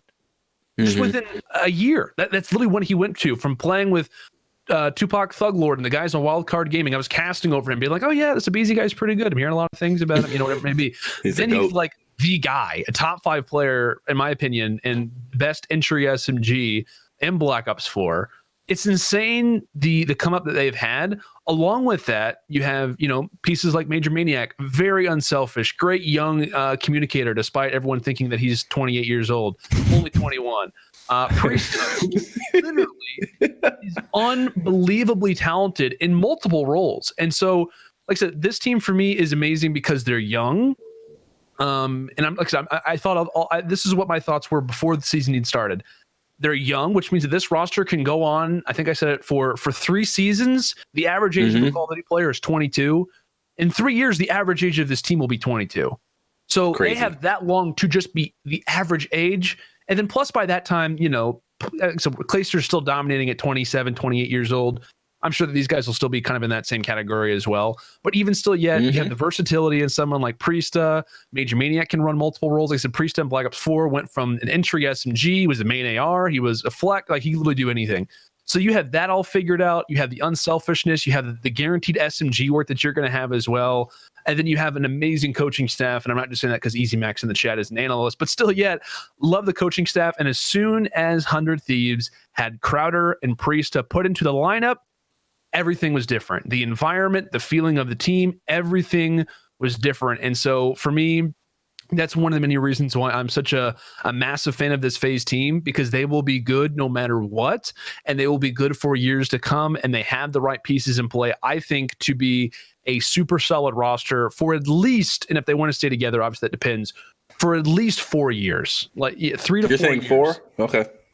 It depends on if they stay together, but and I know it's early to say, because 3-4 years in esports time is like another decade pretty much. But just in general, these guys are so well off for the future, and them making that move to get the pieces that they did. I know I haven't mentioned Cillian because I love Cillian as well. Yeah. They just have such an insane group that can dominate and search and destroy, and they have such a collective effort in terms of teamwork when it comes down to respawns as well. It's unbelievable. And like I said, who knows how future games are going to work, but I just think that the roles are figured out for the future. I just think that they, for me at least, checked off all the boxes. Like, they don't have guys who are super old where you have to worry about, in 3 years, are they going to be here? Because in franchising, you have to think about that. Like, are these guys going to be here for 3-4 years? Because personally, if I was a franchise owner, I don't want to have a guy for a year. I want to have a guy for 2 seasons. I want to at least have him for 3 or 4. And then I can maybe move him around, because if I'm paying this guy a salary, if he's not playing well, I want to be able to trade him. But if he's older and he's not playing well, nobody's going to want him. That's the exact opposite of what FaZe has. They literally have pieces that you can sell in 2 to 3 years or trade if they're not playing well, and you still have a good return. It's unbelievable the way that they managed to make the offseason work for them. So we play Call of Duty. We're talking about Call of Duty. There's a new title coming out in the fall. We have no idea who's making it because they haven't revealed that yet. And so talent might change a little bit, but that roster, I don't care what Call of Duty you throw at those dudes, they're going to be a top 3 team. That is when you can put together a roster that good. I just think you're right. They won the offseason, and it's scary. And what I'd like to see to make this a great season for all of us is them kind of stomp on Chicago a little bit and make Chicago look vulnerable only against them, because Chicago doesn't look vulnerable against anybody else. They've proved that. But make Chicago look like they have an actual opponent, because there's one team in this league that no matter if they're losing every single match, they're still loved, and that's Chicago.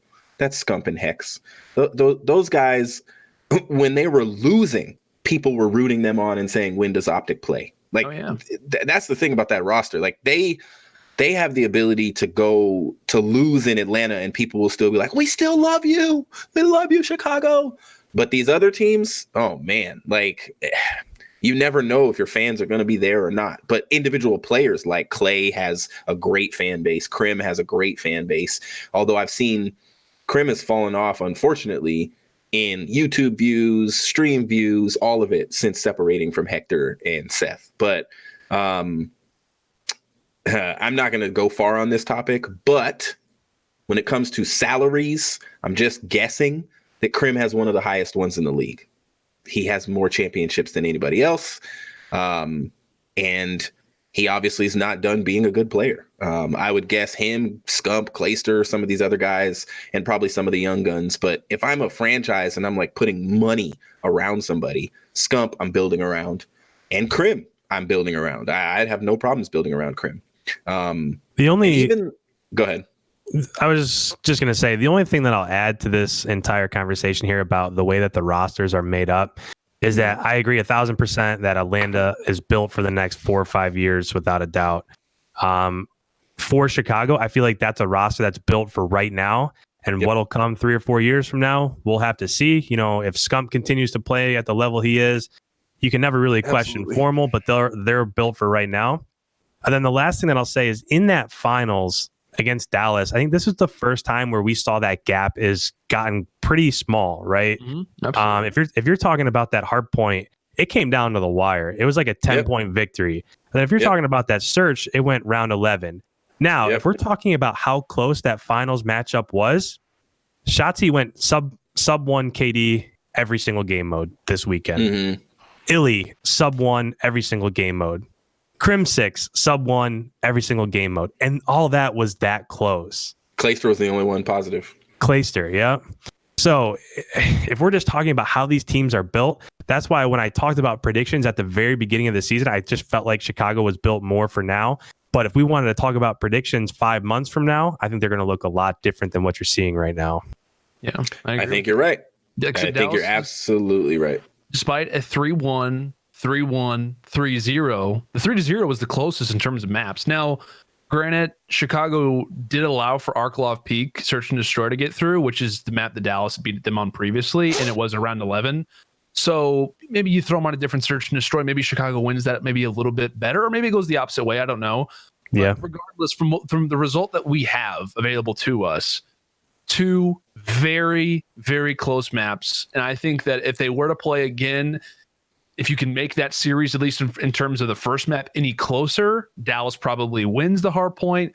Let's say that, they managed to take the search and destroy. Boy, do we have a different outlook on everything. Absolutely. If just a fight goes differently, to be honest, if Gunless didn't get that clutch, exactly, like Dallas wins the search. Yep, that for me is the thing. I think Icon brought it up very well. Dallas is improving progressively, and I know that Clayster and everyone's been bringing this up, and I feel like it's almost not cool anymore to be like, oh yeah, Shotzi and Illy, they're horrible. It's not the case.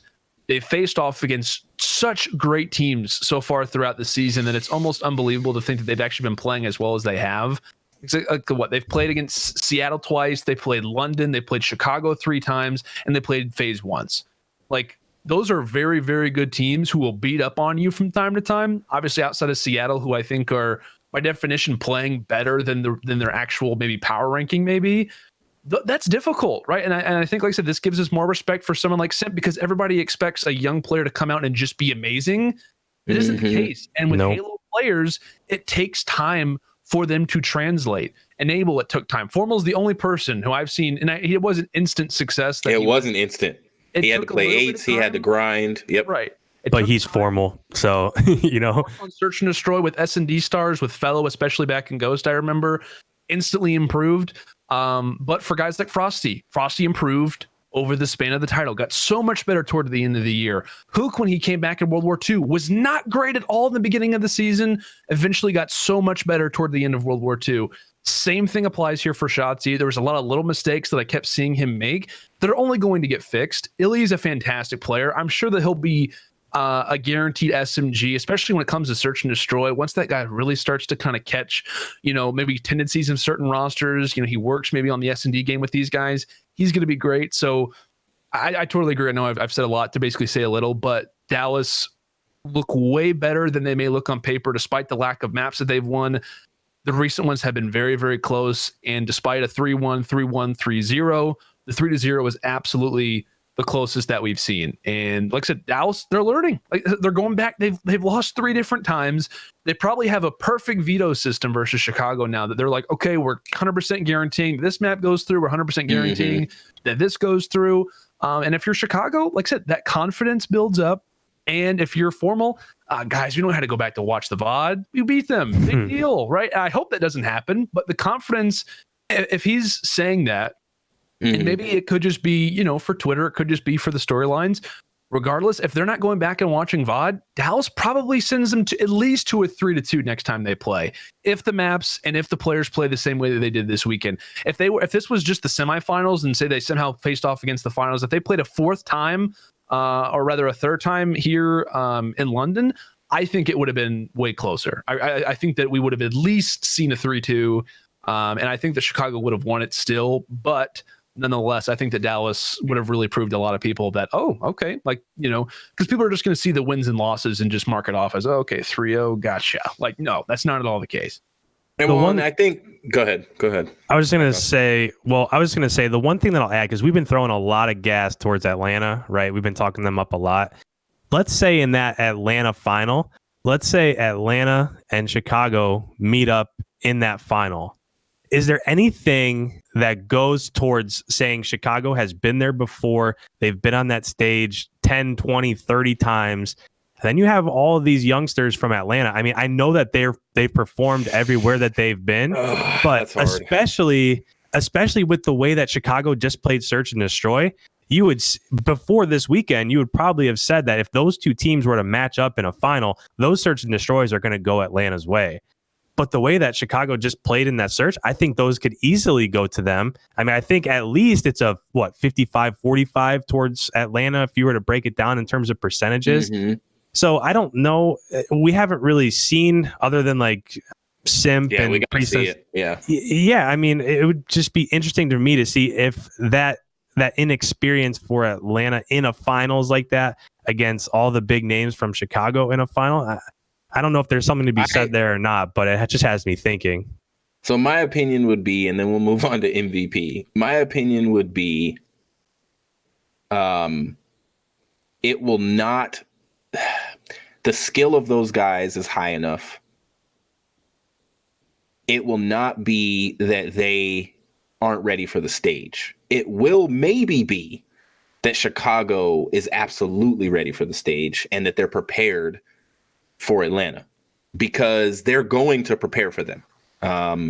They prepared for Dallas, and it has paid off every single time they've played them.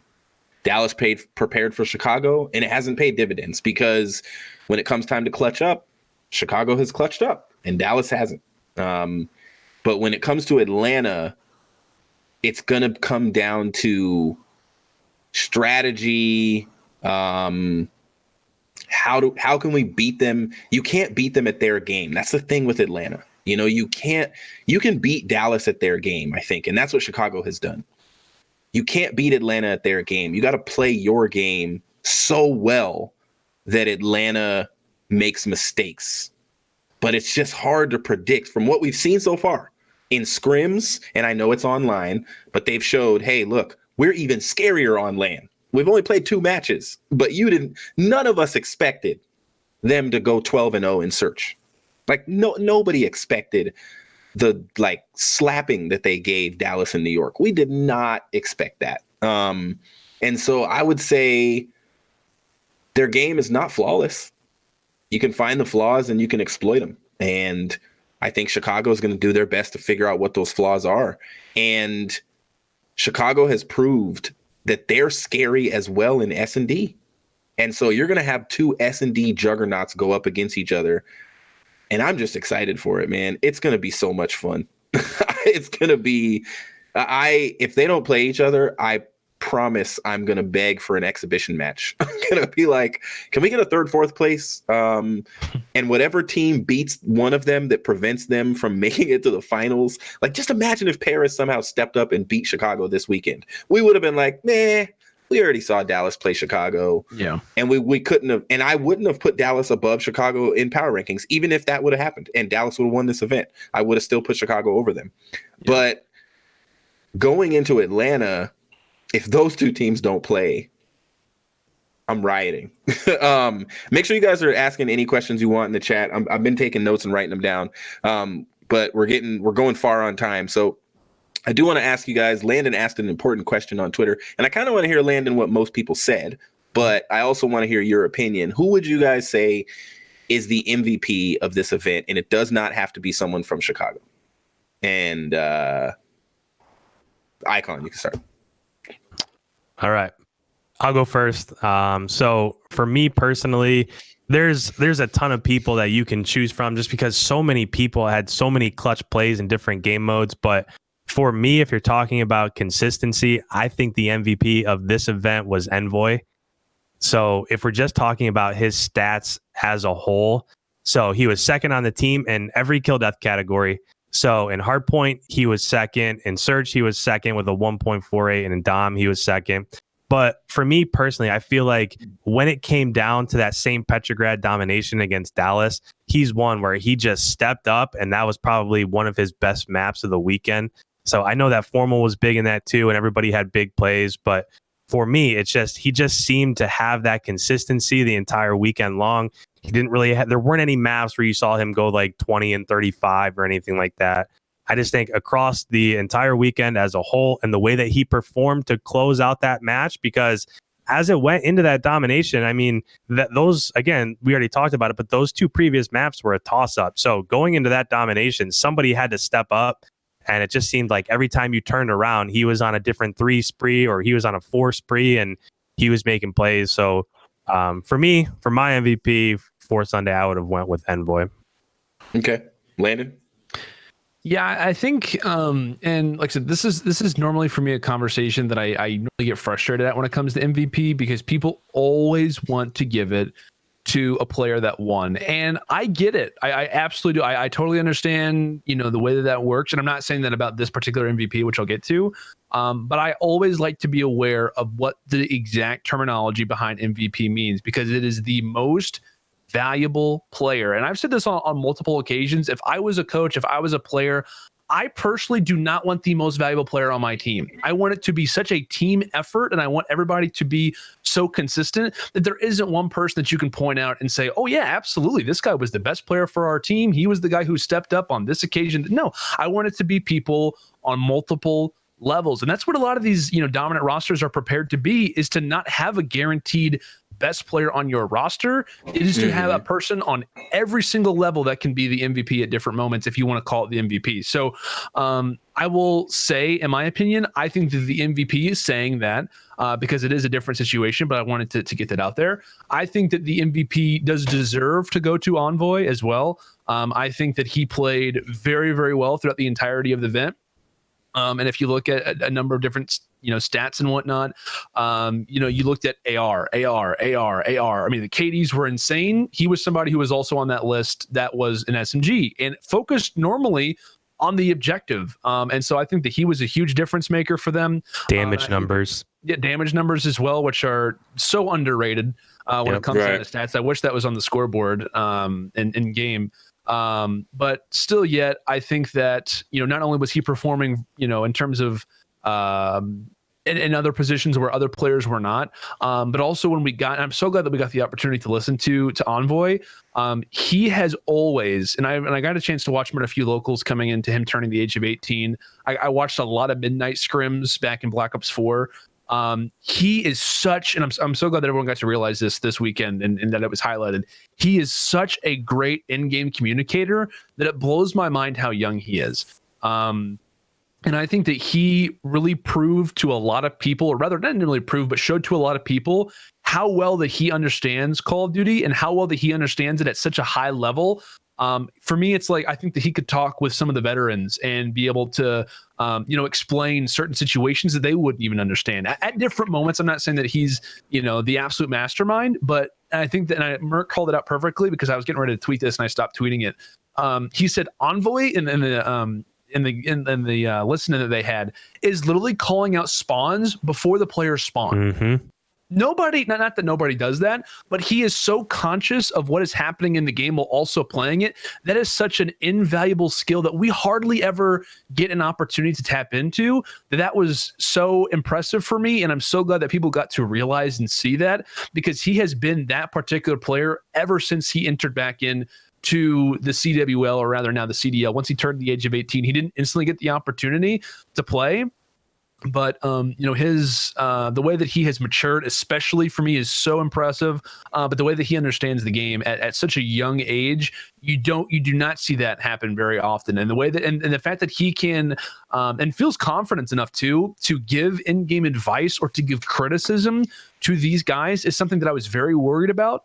I think it's also a positive, and maybe it could come as a negative as time goes on with the different personalities on this team. But the way that he can explain things to guys who probably, and a lot of teams, a lot of players wouldn't take advice from him. Like, there are some rosters that I heard from last year that just wouldn't listen to young guns bringing up advice. They would just kind of be like, big deal. We know what we're talking about. We know how the game works, etc. These guys are willing to listen to Envoy because what he says is true, and they've realized that. And so I think his stats, along with his damage numbers, as Icon brought up, the way that he was playing rotations, his insane knack for pretty much just always being in the right place at the right time was not just by happenstance. It was because of the way that he understands the game. And his in-game communication is something that I think is very, very important, and something that he displayed as well. So I was more than impressed. I think you have to give a lot of props to Wiskin. Wiskin played fantastic. If we're talking about most valuable player, the exact definition of that, and like I said, and I always think of this, which is the only knock that I'd give to Envoy for being on such a fantastic team. Take Envoy away from Chicago, take Wiskin away from London. What happens then, right? They get slapped. I think Chicago's still good. I don't know about London. I'm not the most confident in Dylan and Scraps as of right now. And then the same thing can be applied for Seattle. I mean, how much worse does Seattle play if Octane is not? They're the worst team in the league. Unbelievable numbers. And so for me, I wanted to make note of Octane because of how well that he played this weekend, even though I'm giving my stereotypical MVP, which should have been awarded, to Envoy. I think he had a 1.44, which I know stats are different for different people just because of, having to track different things, but he was plus 50 in hardpoint throughout the weekend. He had the highest hill time of anybody at the event at 98 seconds per hardpoint game. He was 23% of his own team kills in hardpoint and had 16% of team deaths, which is actually insane, which is the lowest of everyone. So he was dying the least in hardpoint and also slaying nearly the most of anybody in hardpoint. And Search and Destroy, he was not great. I think he had a 0.73. But you have to consider the teams that they played in Search and Destroy. They played arguably two of the best teams in S&D. They played Dallas twice. They played LA once. And he was only -8 in terms of overall numbers, because you see a 0.73 KD, you probably freak out, when in reality, he's only -8. Over time, you look at that, it's probably like -2 in every game combined, regardless. And then in domination, he had a 1.71, which is the highest overall. He averaged 33 kills per domination game, which was the highest. He had the highest average of kills per minute in domination at 2.75. He went plus 41 domination overall. Insane. Keeping in mind, by the way, in domination plus 41, the second highest person in domination who went plus whatever was plus 25. Plus he had the highest percent of team kills, or rather percent of team kills in terms of like overall at 26.4%. He was a beast. Yeah. Unbelievable numbers. And I know I'm throwing a lot of numbers out there, and I realize the role that he plays, his main AR, but the objective time for me is super interesting. The percent of team kills versus team deaths is interesting to me. And then just overall, the way that he was able to slay and pretty much be the difference maker for them in terms of respawns was great. Right. Because if you don't have that pressure from Octane in the respawns, especially in that domination, which those numbers are absurd, Seattle clearly can't rely on Search and Destroy. Imagine if they couldn't rely on their domination as well. And the fact that you're also performing on a team that is not great. I mean, normally it's just the way that Call of Duty works. If you're slaying well, if you have really good slaying numbers, arguably your team is as well, because obviously you're not in 2v1, 3v1 situations. Whenever you slay well and your team is playing horribly, that just kind of goes, it's more impressive for me, because imagine if Octane had more reliable players around him, at least at this event in particular, these numbers probably would have been higher than they are right now. So for me, I think very impressive from him, but I give it the MVP to Envoy. If you look at some of their series, there was always at least maybe one other person, whether it was Apathy or whatever, that was positive and was doing okay, but there was never three guys, that were doing a good job. And like, I think Envoy is a good choice. Wasn't it him that had like a map where he had 3 minutes of hill time or something crazy? Yeah. It was 30 and he 12, broke the record. Yeah, exactly. Yeah. Insane. Dude, so just went bananas. It's on the same picture as well, which can be a very hard, on some of those hard points, it is so hard to stay alive with the way the spawns work and then the rotation. He just fried. Yeah. He fried. And I think Octane reminded me of I don't want to say James Harden because he draws fouls so much, but maybe Russell Westbrook, just like the season where he dropped 30 something triple doubles, where he just was like, I'm taking over. I'm doing everything. Octane was so goaty. And he's in a position where he can be like, fix this problem. You know what I'm saying? Like back in the day when Scump was like, hey, this nade shot guy, just thinking we need to move him around, or JCap, JCap. They don't have any pieces to move around like that. No, you're right. I think it may be a roster, an actual trade, or I don't know how that works in this league, but that was the biggest deal for me with Seattle in the offseason was that you have too many, and I like to use NBA terms a lot. They have too many assist men. Like you have Karma, who traditionally, I love Karma. Don't get me wrong. Obviously one of the greatest players of all time. He's not, he at least has not been, as of the last 4 seasons, been the guy. Enable, not that person. Apathy, not that person. The list goes on, right? Like they don't slacked. I mean, literally you have not Octane is the only one, players. Yeah. Like you have guys who are there to make others look better. And it gets to a point, and there were many different situations where Octane is the guy as predicted. That's why I said he was going to be the best player of the of the entire title, because I thought that he was going to be performing at a rate where it would still make sense to call him the traditional MVP. But this is what I thought might happen, was that you look at your second and third pieces. It's inconsistent, right? It's slack sometimes. It's apathy sometimes. Apathy had a great launch weekend, but still, you don't have that consistent piece. A lot of people thought it would be Karma. but still yet, like I said, you just don't have that. And then you look toward the bench and you're like, oh wait, like who do we bring in here? Like I love Proto. I love I just forgot the AR who they have as their bench. I know people are going to help me out on that one. I know his name, but they don't really have any pieces that you look on the bench in terms of like super young talent. You're like, oh, that guy could be the piece. And that was the issue that I had, was that, and I got a lot of flack for this. I thought that they needed a young SMG player or just a young talent that can be funneled into this team, because who would not want to play with the guys on this roster? I mean, I would love to hang out with these guys of Seattle because of how funny they are, the veterans you have on this team, the amount of world champions. Every single one of these players has won multiple times, multiple world championships, obviously with Karma and Apathy. Right. Still yet, like this would be the team perfect for an amateur, a young talent. Envoy. Exactly. Like Envoy. Oh my gosh. And I know that they had other pieces, because you had to keep that in mind. They actually had a lot of pieces, according to rumors, heading into the event, or rather heading into the season, that just didn't work out like last second. But still, yeah. Sounds like a couple of teams had that. Right. Like, but you throw in a young player, I think this team is wildly different, because you have a lot to rely on. You bring up that player with just the ultimate sense of veteranship, and you have a much more guaranteed team. I thought that, this is the same situation that I thought happened last year with United. Glacier and JCap, they cannot work, at least in terms of Black Ops 4, together, because they are the same person, right? They are more of a out of game leader, not going to put up crazy stats, which I know in this game is totally different, but in Black Ops 4 works the exact same way, at least in my opinion. And what happens to United? Obviously, you have a young talent in Nabizi. They bring in Simp, who, granted, generational player, still yet they bring in a young guy. Everything is different. And so I think that's what eventually needs to happen with Seattle. And I worry, because they are getting better in respawns, but still yet, you can be known as a team that just never clutches up. And that may be the stigma that they have, especially if they can't win S&D, because the same thing will apply. Like, you can be good in respawns, but if you continually can't rely on search and destroy, it just doesn't work. Like, you can't not be at least average at search and destroy, because teams are going to punish you for it, especially the way that hardpoint domination works in this game. Domination, the spawns are crazy. Hardpoint, if you hold a hill well, you're going to get 60 points on it. Like, it's just, you have to be a consistent team in this game, or you're going to absolutely, crack under pressure. What you guys are saying in the chat, like, if that would have happened, if like somehow TJ and Dashy would have went to the Huntsmen, they'd still see the same success they're seeing, to be blatantly honest, instead of Arcities and Envoy. They literally would win everything they've been winning.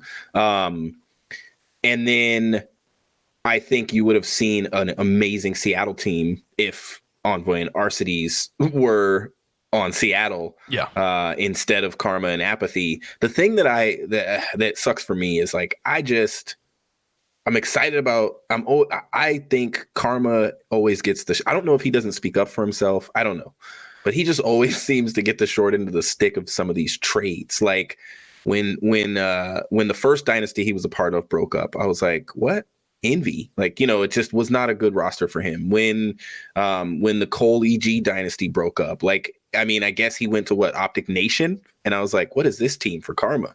Now, when he went to Optic Gaming, it was like, yes. When that dynasty broke up, he just doesn't get to play in champs. Like, it just, this guy seems to, but then Crim and Formal and Scump get everything they want.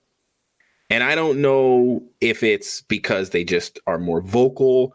I'm sure Karma's getting paid well, and maybe that's all he cares about is taking care of his family, But it's interesting to me that he ended up on this roster, because I don't care what anybody says. This dude's the GOAT. Like, I would love to, like, Karma, he would round out any of these kind of squads that have two veterans on them, like, Dallas or Chicago, or he could be with another quality veteran and some young dudes, and it would be a great roster. And it's unfortunate, even if he was like on Optic LA instead of JCap, like, I feel for Karma, because he's going to fight and play his best, which we're going to see flashes of greatness, of course, because he's Karma. But is it going to be consistent greatness? Probably not. And like you guys said, this team may need a trade. So before we go to some of these questions, we're getting near our end time, but I do want to ask about where you guys have, if you had to list off your power rankings, and you don't have to really give too many reasons, because it's kind of, To me, it's a little obvious. If you had to put power rankings, and I'm going to actually start with what I would, and you guys can disagree. I think that the league is shaping up into little groups, and I think there's going to be a top 5 instead of a top 6, and then there's going to be a couple of middle teams, and then there's going to be like 4 at the bottom. Now, I do think that New York and OGLA should be 2 teams fighting to be that 6th team based on their rosters and their history. But I don't know if that's going to happen. You just can't tell me that Kenny and Slasher and TJ and Dashy, even with whoever the extra person is, are going to stay at the bottom. Like that just, to me, it's the same thing I said about Dallas. They lost both matches in Minnesota, and there was no doubt in my mind they were a top 4 team. Like, you couldn't convince me. I don't care if the best salesman on the planet tried. You couldn't convince me that Dallas wasn't a top 4 team with their roster and the history that they have, and that they're actually good at this game. Whether it's online and they don't play the same on land, they play really, really good online. So they're not going to like crap the bed completely and just get 8th place at tournaments on land. But I would say the way that things look for me right now, if I looked at the overall standings, some of it's actually accurate. Some of the top 8, even though people haven't played some people didn't play in the last tournament. I would see, I think, Toronto and Lag. And unfortunately right now, New York and OGLA in the kind of bottom 4 kind of area. And then above them, I would put Florida and Minnesota. I don't think we've seen enough of those 2 teams to put them anywhere but in the middle of the pack. But we know that they're not equal to the teams that are at the very top. And I think you just have this upper echelon where you have Atlanta and Chicago, Dallas, Paris and London. And like we debated earlier, Paris and London are literally like, it's this kind of, they could trade spots. Like literally this weekend, they both could have went, they could have went either way. I'm telling you guys, Goalie is typing in our chat that Minnesota is the best team in the league. And he actually told me earlier, they're going to win the Atlanta event. That's he's a hometown boy like I am with Seattle. But at some point I got to be realistic with Seattle. So I would say for me, I still have Atlanta at the top.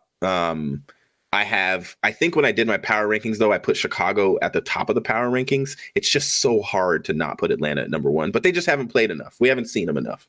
And we're going to have a clear number 1 after this Atlanta event that comes in a couple weeks. And then I would say Dallas, and then I think I had Paris and then London. And you almost could flip-flop those 2. I don't think, even though Florida and Minnesota, you may think it's not fair because they weren't there, I can't put them higher in the power rankings. And if I'm based on looking at even just rosters, at this point, I can't doubt Paris like I've been doubting Paris. And I never doubted London, but I can't doubt Paris like I've been doubting Paris. I've almost treated them like, yeah, I'll just put them at the bottom, And so, unfortunately, Seattle, I know I didn't name them because I don't want to say where I have them. They're kind of down there in the bottom 4 or 5 with Lag, Toronto, and they shouldn't be. But unless they can get it together, that's just kind of where my power rankings fall out right now. Is there's a clear top 5 or so. The top 3 is very clear, but then there's a clear top 5. And then Florida, Minnesota, I should be saying New York and OGLA are going to be in the middle. I would love for OGLA to impress and find themselves in the top 6. I would love for that to happen. I think they're a shell of an organization, whatever. But I think they're a great roster. I even love their content. They made a 10-minute video and they lost both of their matches. The other teams that lost both of their matches, one of them made like a 50-second video, and some teams didn't make anything. And then other teams made like a 4-minute video. They made a 10-minute great. They made what we're used to from Optic, like from the old school Optic. They made good content on their channel for their Minnesota recap. And I think they will see success because they're going to put the time in. And Pac-Man does not want to lose and go on the podcast every week and be like, so yeah, we crapped the bed again. So he's going to do his job as best he can. So I guess, as you can see, it's all over the place because we haven't had enough events, but there is a clear top, and there right now is developing a clear bottom. Either one of you could kind of go what you want to mention about power rankings. Mine'll be really quick. I have what I think is the top 5. I have 3 that are in the middle that's undecided and a bottom 4. For me, since Chicago has shown it, I have them at number 1. Now, what'll happen in 2 weeks? If I was to predict what my power rankings would be 2 weeks from now, Atlanta would probably be at number 1. But just because Chicago has proved it, I'm putting them at 1, Atlanta at 2. After that, I think Paris and Dallas can share 3 and 4. I think that can go either way. They both had really good showings against Chicago, so those two could go either way. I would probably put Paris there at number 3 and Dallas at 4, which would put London at 5. That's just how I feel about the top 5. I think this upcoming Atlanta event is really massive for 4 teams. I think it's really massive for Minnesota, for Florida, and OGLA. Those are the next 3 that I'm undecided about. And I think it's really big for Toronto, because if Toronto lays another egg, I think that they're solidifying themselves as number 12 if they haven't already. So after 5, I think 6, 7, and 8, any way you want it, I would put probably Minnesota at 6, Florida at 7, OGLA at 8. I do think that Minnesota after this is probably going to be somewhere in that 4 or 5 range after Atlanta. Then the bottom of my rankings would be New York, Seattle, LAG, and Toronto. So sad. Seattle. But yeah, that's what I've got. All right, Landon.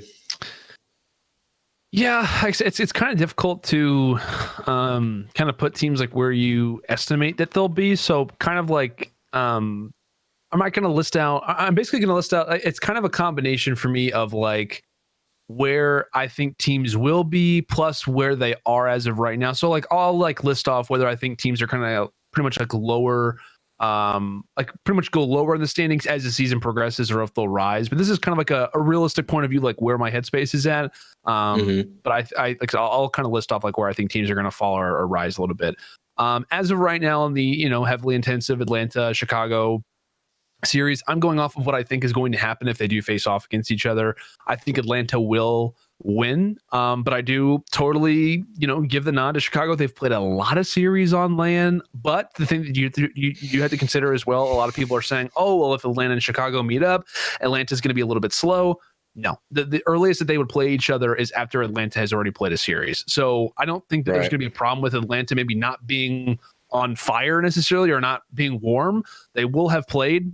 So I think for them, I give them the nod still, but I think it's a lot closer than people think. A lot of people are saying, oh, it's definitely Atlanta above Chicago. We've talked a lot about how Chicago are very motivated, at least as of right now, or maybe even a little bit cocky. But if you listen to all of the interviews that Chicago gives about Atlanta, it is full on respect. It's like, hey, well, we could be up there with them. And in one interview after day 1, Scump was like, I'm excited to see how we play against them to see if we're on that level.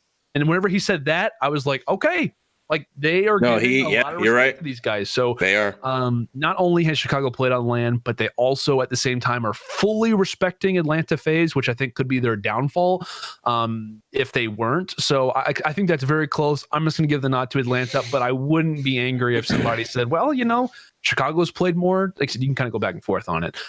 As of right now, as much as I want to try to put Paris higher, I on a consistency level, I do have Dallas in that 3rd spot. I kind of rely on them more. I think Illy and Shotzi are only going to improve. I think as well, if who can kind of be more consistent, I think they've got those 3 SMGs locked in. Plus, you're going to have a guaranteed AR player in Clayster. Who's going to be pretty, I think, consistent throughout the year, especially if the AR role continues to be where it's at. So I have Atlanta, Chicago, Dallas in 3rd. Paris currently for me sits above London as of right now. London for me at times looked a little bit scary. I'm still not 100% convinced on their SMGs, at least as of now. Jerd hasn't looked incredible. I know it's the roles that you have to consider, but the 2nd and 3rd person that you need to be an all-around guaranteed piece in terms of Dylan and Scraps haven't necessarily been at that same level. A lot of people have talked about, oh, well, Dylan's performed in Search and Destroy. Have not seen it consistent enough in Respawns for me to be like, okay, they're good now for the future. So I have them in 5th. As of right now, I have in 6th Minnesota Rocker. I really like the pieces on this team. As soon as this team was announced and you really looked at them on paper, especially in a title like this, I think they're actually very well set for the future. I like their substitutes, but in terms of their starting lineup, Assault, I think, is going to be a great AR. ARs are obviously dominant. He was incredible at World War II. AR roles seem to be playing the exact same. He also had a great launch weekend. If GodRx can continue to be that same player from post Black Ops 4, from launch weekend, he will be probably a top 5 player in the game. So I think he's a great piece. I think Silly kind of plays the enable role from 100 Thieves, in which you don't need him to go off, but he can be a consistent piece that's also there for great in-game leadership. Silly, people don't realize he's been playing since like COD 2, so he has a lot of history. Alex is my big piece to see how well that he plays. I think Alex and Asim for me will be where I see this team going for the future. I think at the very least, you don't need them to play absurd, because Assault's going to be putting in the slang work. I think GodRx is there as well. I think if you just have either Alex or Asim put up around a 0.95 and above, I think they're pretty well off when it comes down to games. I think they're a motivated group, and I really like the way that this team is put together. So I put Minnesota kind of in that 6th spot. I think they have the ability to raise up. I also think if they don't have that consistent group in terms of Alex and Asim, I think they can lower a little, but I'm pretty confident with Minnesota at 6. I currently have Seattle at 7th just because of the amount of series, how close that they have been. Oh, that's nice of you. I think that will lower. I really do. I think that Seattle will lower over time, especially if they lose confidence at the next events. That's where I have it at. Florida at 8. Optic at 9. I think Optic will raise more. New York at 10. I have no idea where to put them as of right now. I think they deserve to be in like the bottom 4 for sure. But I don't know if I should be happy after this weekend in terms of improvements, or if I should be just as confused. Probably the second one. I have Gorillas at 11th. I think they'll be a crazy team that'll bounce back and take down your top 5 teams every once in a while. Your bottom whatever, but still 11th. And then as of right now, Toronto at 12. But I will say Toronto at 12, I think they make the right substitutions. They had a lot of minor mistakes when it came down to this event. They improve. I think that they can, maybe not be 12th. I think that they can raise a little. But, they're going to fight for wild card, though. I think they will. I think sure they'll fight for it. But you have to consider what teams are going to fall down there. Can they take down those teams, right? Like if we're talking about OG raising up, if we're talking about, I guess it's going to be them, Lag, Seattle. And what would be the 4th team fighting for wild card for champs? Maybe Florida. There's maybe, I don't know. I mean, but I don't know. Pristini's pretty determined. The Florida team myself, but yeah, they shouldn't have lost to Lag. But all right. So I want to move quickly. I'm gonna ask you guys this question. I do have like 2 questions from the chat that I specifically want to make sure we answer, and we only have like 10 minutes to go. And so we can't debate for too long, but I want to hear your position. Looking at Scump just tweeted like 40 minutes ago, me after London finals looking for a trophy, medal, pin, high five, or anything. And he's got John Travolta from Pulp Fiction, like just looking around. And Maven says, I honestly think it was just an oversight with last minute change from league matches to tourney hybrid. Personally, I think home team should be responsible for it. And this is the same thing that I've said, is I think the home team should have to make a trophy that says London Home Series champions and give it to them. And let us debate what it means. And if now does Seth have 28 or 27? I don't know what his number would be now. Is he moving? Is he now 5 away from Crim? Like, we have to have that conversation. And so, but you got to give him a trophy or something. And so I just kind of want to hear your guys' feedback on that. And what do you think about that? Like, about the fact that, I mean, yeah, this ended early and all this kind of stuff, but is this a chip? Does Scump have another championship or not? Does Formal have another championship? Goodness. I'm gonna let you go. I have a lot to say on this topic. I'm gonna try to go quick whenever I say it, but I need a little bit of time here for a moment. We're gonna have to get the hook out and cut Landon off and be like, no, stop talking. You got an opinion on this, Icon? Yeah, I mean, we talked about this a little bit in our prediction podcast last week. But for me, if Atlanta's not there, if Minnesota's not there, if the other teams aren't there, I don't see how you call it a championship. Me personally, I don't take away from what Chicago was able to accomplish. I think beating Paris the way that they did and then coming back and clutching up in those matches against Dallas, I think is definitely a championship performance. And if they get a trophy, I think that's cool. I mean, like I said earlier, I would have liked to have seen a presentation afterwards with a trophy and some conversation and an MVP award and go back to the desk and some interviews and stuff like that.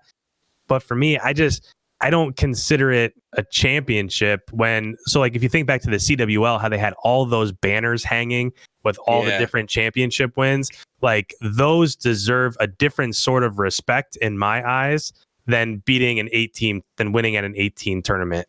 It's just if you have so much on the line and every team's there and the stakes are higher, because let's face it, if Chicago loses that finals to Dallas, does it really matter? I mean, if I'm Krim, I'm like 33. Let's go. Yeah, but I mean, both those teams are going to make the playoffs. It's not like they have real bragging rights. I mean, right. Maybe there is a little bit in terms of bragging rights, but for me personally, I just, if Atlanta's not there, I don't see how you call yourself a champ if you haven't beat who most people say are the best. So that's just my take on it. I don't know. That's how I feel. Before you go on your monologue, Landon, most of you guys, if you've heard of me, you know my argument is that we've had 18 tournaments in the past that counted as chips. One of Nade Shot and Clayster's trophies and Scump, and Proofy counted. TK has multiple championships where all teams weren't there, where it was just them and Envy or them and like there was a championship they won that Denial and FaZe weren't there, Optic wasn't there. This is weird. Yeah, AL Dallas is one. This is just weird. I think give a trophy. Somebody just said in the chat, there's something that I've never heard about. This was said on Reddit. He put a patch on their jersey that shows that they won a home series or something like that. Yeah. I think if we don't call it championships, we have to hit the reset button. We have to basically say Krim was the winningest player of the pre-franchise era. Karma had the most money of the pre-franchise era. And then you move on. Like, I don't know how else you do it. You know what I'm saying? Like, I don't know how else you kind of level it out. So that's my take. But Landon, go ahead with your 10 cents. So this is the thing, and I want to point out really quickly. For people who are saying the fact that, well, they didn't get a trophy, so it doesn't really count. When did hardware ever define an actual championship or not? Like that for me, so that's a totally different subject, but it really bothered me a lot on people on Twitter who were saying, oh, well, they didn't get a champ, they didn't get a trophy. So do you really count it as a championship? As if the presentation matters necessarily. That for me was kind of frustrating. I do think that they deserved something at all, whether it's the patch, whether it's, a trophy of some sort. I think the team should have done that. And that kind of goes back to my, argument previously, of which I think they should have had 3 days, which could have allowed for that moment to be more special. And I'm hoping that's an oversight that doesn't happen for the future. But the way that I look at the championship debate in particular, because I totally see both sides. Like I want to preface that I totally get both sides of the argument, because for me personally, I have been thinking about this for a long time. As soon as they announced the new format, my interpretation was, oh, we only have 8 teams. Well, how do majors work? Like, how do you consider one thing over another? And the way that I break this down is that there are 3 different eras that I look at in Call of Duty esports. I look at pre-AW. Because AW was pretty much the title where like you had the young stars coming up, like everything changed as AW started to come about, like the old, rowdy days of different tournaments and teams switching every single week and not having the greatest rosters of all time started to change around AW. So I look at 3 eras in particular: pre-AW, AW to Black Ops 4, and now franchising. I look at old championships, because if you're going to count old championships, which you should, if they're pre-AW, if they're even, minor events, or I say minor, I shouldn't have said that word, but if you're looking at small events that only had a few teams back in the day as major championships, which you should, because at the time, those were the best teams at the time. So you have to count those. But in my eyes, as of right now, if we were counting those, which I think you should, I think that you should also count these for a few different reasons. You have 8 of the top 12 teams in the world. Granted, it's not every single, best player out there. But you have literally a full coaching staff, a data and analytic dedicated people there. You have substitutes, you have training facilities. This is without question, and everyone knows this, the highest level of skill Call of Duty has ever had. It has never been more difficult to win in this particular time period, even with 8 teams. Like that title, while it may have looked simple for Chicago, it was not simple for them. They had to go through a lot in order to accomplish that and to win. I think it is far closer to a major than it would be a minor. Therefore, then you have to put CDL homestand victories in their own category, right? If we're going to go off of that, you have to put them in their own category. Well, how do homestand victories, or rather, how many homestand victories does it take to equal to a regular tournament championship? What if that tournament championship required the same amount of wins? What if an invitational tournament previously is counted as a major championship? Do you count this one? What if it was before the CW? There are so many unfortunate questions you have to ask in order to define if this is not a major championship, then where does it rank amongst the others? And you're not going to find that answer because there are so many questions that I would recommend trying to find out, but there are questions that you'll never be able to have a majority vote on. So for me, I think you make homestand events majors, and from there, much like other sports, you debate which one means more over the other. Because from a Call of Duty standpoint, we rely heavily when it comes down to, the conversations and the debates, much like the NBA, in terms of who was the best. But we also do have to consider that franchising, this particular era that we're about to get into, is a 20 to 30 plus year investment. So if the process goes the way that it's intended to, Call of Duty, probably within the next 5 years, will have 30 teams. And then probably next year, we're going to have every single team be at events. So I think what will happen in the future is that you will look upon this year and have a little asterisk next to it because you'll say, oh, well, not all the teams were there. Probably next year, they're going to learn from this and have all 12 teams there. So at least from my opinion, from a bird's eye standpoint, if you look down at this for me simply will be a year that is a one-off that you look at on achievements, that you look on an achievements list tab and take into consideration that these major wins are impressive, but not every team was there. But I don't think you should put them in a separate category because if you do that, then there is so many different things that you have to take into consideration. And as someone who would love to define Call of Duty history and define, whether this was a championship or whether that was a championship, does this one count? Does it not? You're never ever going to be able to have that answer. And so if that's the case, and if we look at this particular format, as you called it, no one will ever catch Krim. No one will. Simple have to win 60 homestand events in order to tie him. It's not going to happen. And so I know I'm talking for a long frustrating subject for me. You're over your time, Landon. Cut off his microphone, goalie. I know. But really quick, in closing, I think that I understand both arguments. And I think that in the future, we will look at this as just a one-off year. I think you put it in that major events category for the simplicity's sake of it, and you debate for the future because it is just going to be a one-off year in which next year we'll probably have every single team there. And then within 5 years, we'll have 30-plus teams in the league, and you'll never think about it ever again.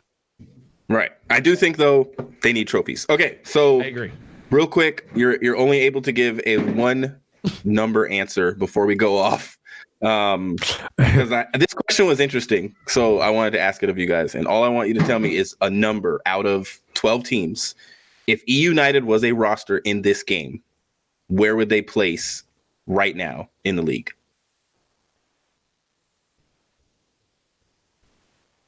I gotta write out the roster really quick. What? Okay, I will say they would be top 4. I think that roster was that good. Yeah, if I had to guess, I don't know if they're better than Chicago, Atlanta, Dallas, but I think they would be at least 4 or 5. Yeah. They're better than Paris and London. And you have Simp and Abizi on the same team. Like, that roster was probably one of the best put together rosters last year. Another roster that I would put top 4 if they were together in this title, maybe top 5, is the 100T roster that ended the year. That was a great roster as well. And while Landon finishes this up, I want my extra 2 cents here. So just real quick on my power rankings, of my top 8, so in this last tournament, Atlanta, Minnesota, Florida, and OGLA weren't there. So for me personally, if I'm not beating half of my top 8 to win that trophy, I don't call it a championship. It would be like saying every team that wins the AFC in football gets a championship, even though it's not a championship, but they beat half the teams. So great. Every team that won the East in the NBA, all right, you get a championship too, even though you didn't beat all the teams. Well, but they do call it. See, they've come up with solutions. They call you the Eastern Conference champions or the Western Conference. Well, then champions. split these into 2 conferences. Hey, Have a We could do Pacific and an Atlantic, or I don't know, something. No, just give Seattle their own conference so they can be champions. They can be the Northwest Conference. All right, guys, it has been. I didn't get a Send it an answer. That. What? Oh, go ahead, Lance. I know I've taken up 80% of the talking time. Yeah, exactly. I would say United in this title, I think would actually be very good based on the roles, especially. I'd probably put them around top 4 for sure. That's where I'd put them at. I think that Clayster on AR, Arstiz Flex, Pristini, Simpin, and BD. That's a great roster. Yeah, I think based on the way that they played Black Ops 4, and if they play on that same level, which I think that they would, like, you have Clayster, who is a guaranteed putting up numbers. That's just another piece. That's a nasty team. Yeah. Yep. That's the one team from last year that I hoped was going to stick together. And one as a flex team in this game is looking so good as well, which is very impressive. With an MP5, and it's so well-rounded of a roster. So well-rounded. Like, just no personalities getting in the way, no butting of heads. Just it would have been a GOAT roster. And I think Pristini would have seen, out of all those players, Pristini's the one that's not going to see the level of success that the others are going to this year, because they landed on GOAT rosters. Pristini didn't. Anyway, this is your boy Kingdom and Landon and Icon, and we've gone an hour over what we wanted to do. We all have so much to say, and I was like, I'm not going to say a lot, but just a lot was said. There's a lot to talk about at the end of the events. So this is going to be on my YouTube channel. It'll end up on Icons as well. And as soon as possible, we'll be tweeting it out. Thank you guys so much for hanging out. There was some other questions that I'll make sure I answer on my Twitter about New York or Seattle, who will land higher and stuff like that. And what does Dallas need to work on and all those kind of things. But I thought overall, great event, great weekend. I'm excited for Atlanta because I get to see Atlanta play. And that's what I didn't get to see this weekend, and I'm sad about it. I hope Hex really makes a trophy for his players because they deserve one. Nevertheless, it's your boy Kingdom. I'll see you guys in the next stream. See you guys.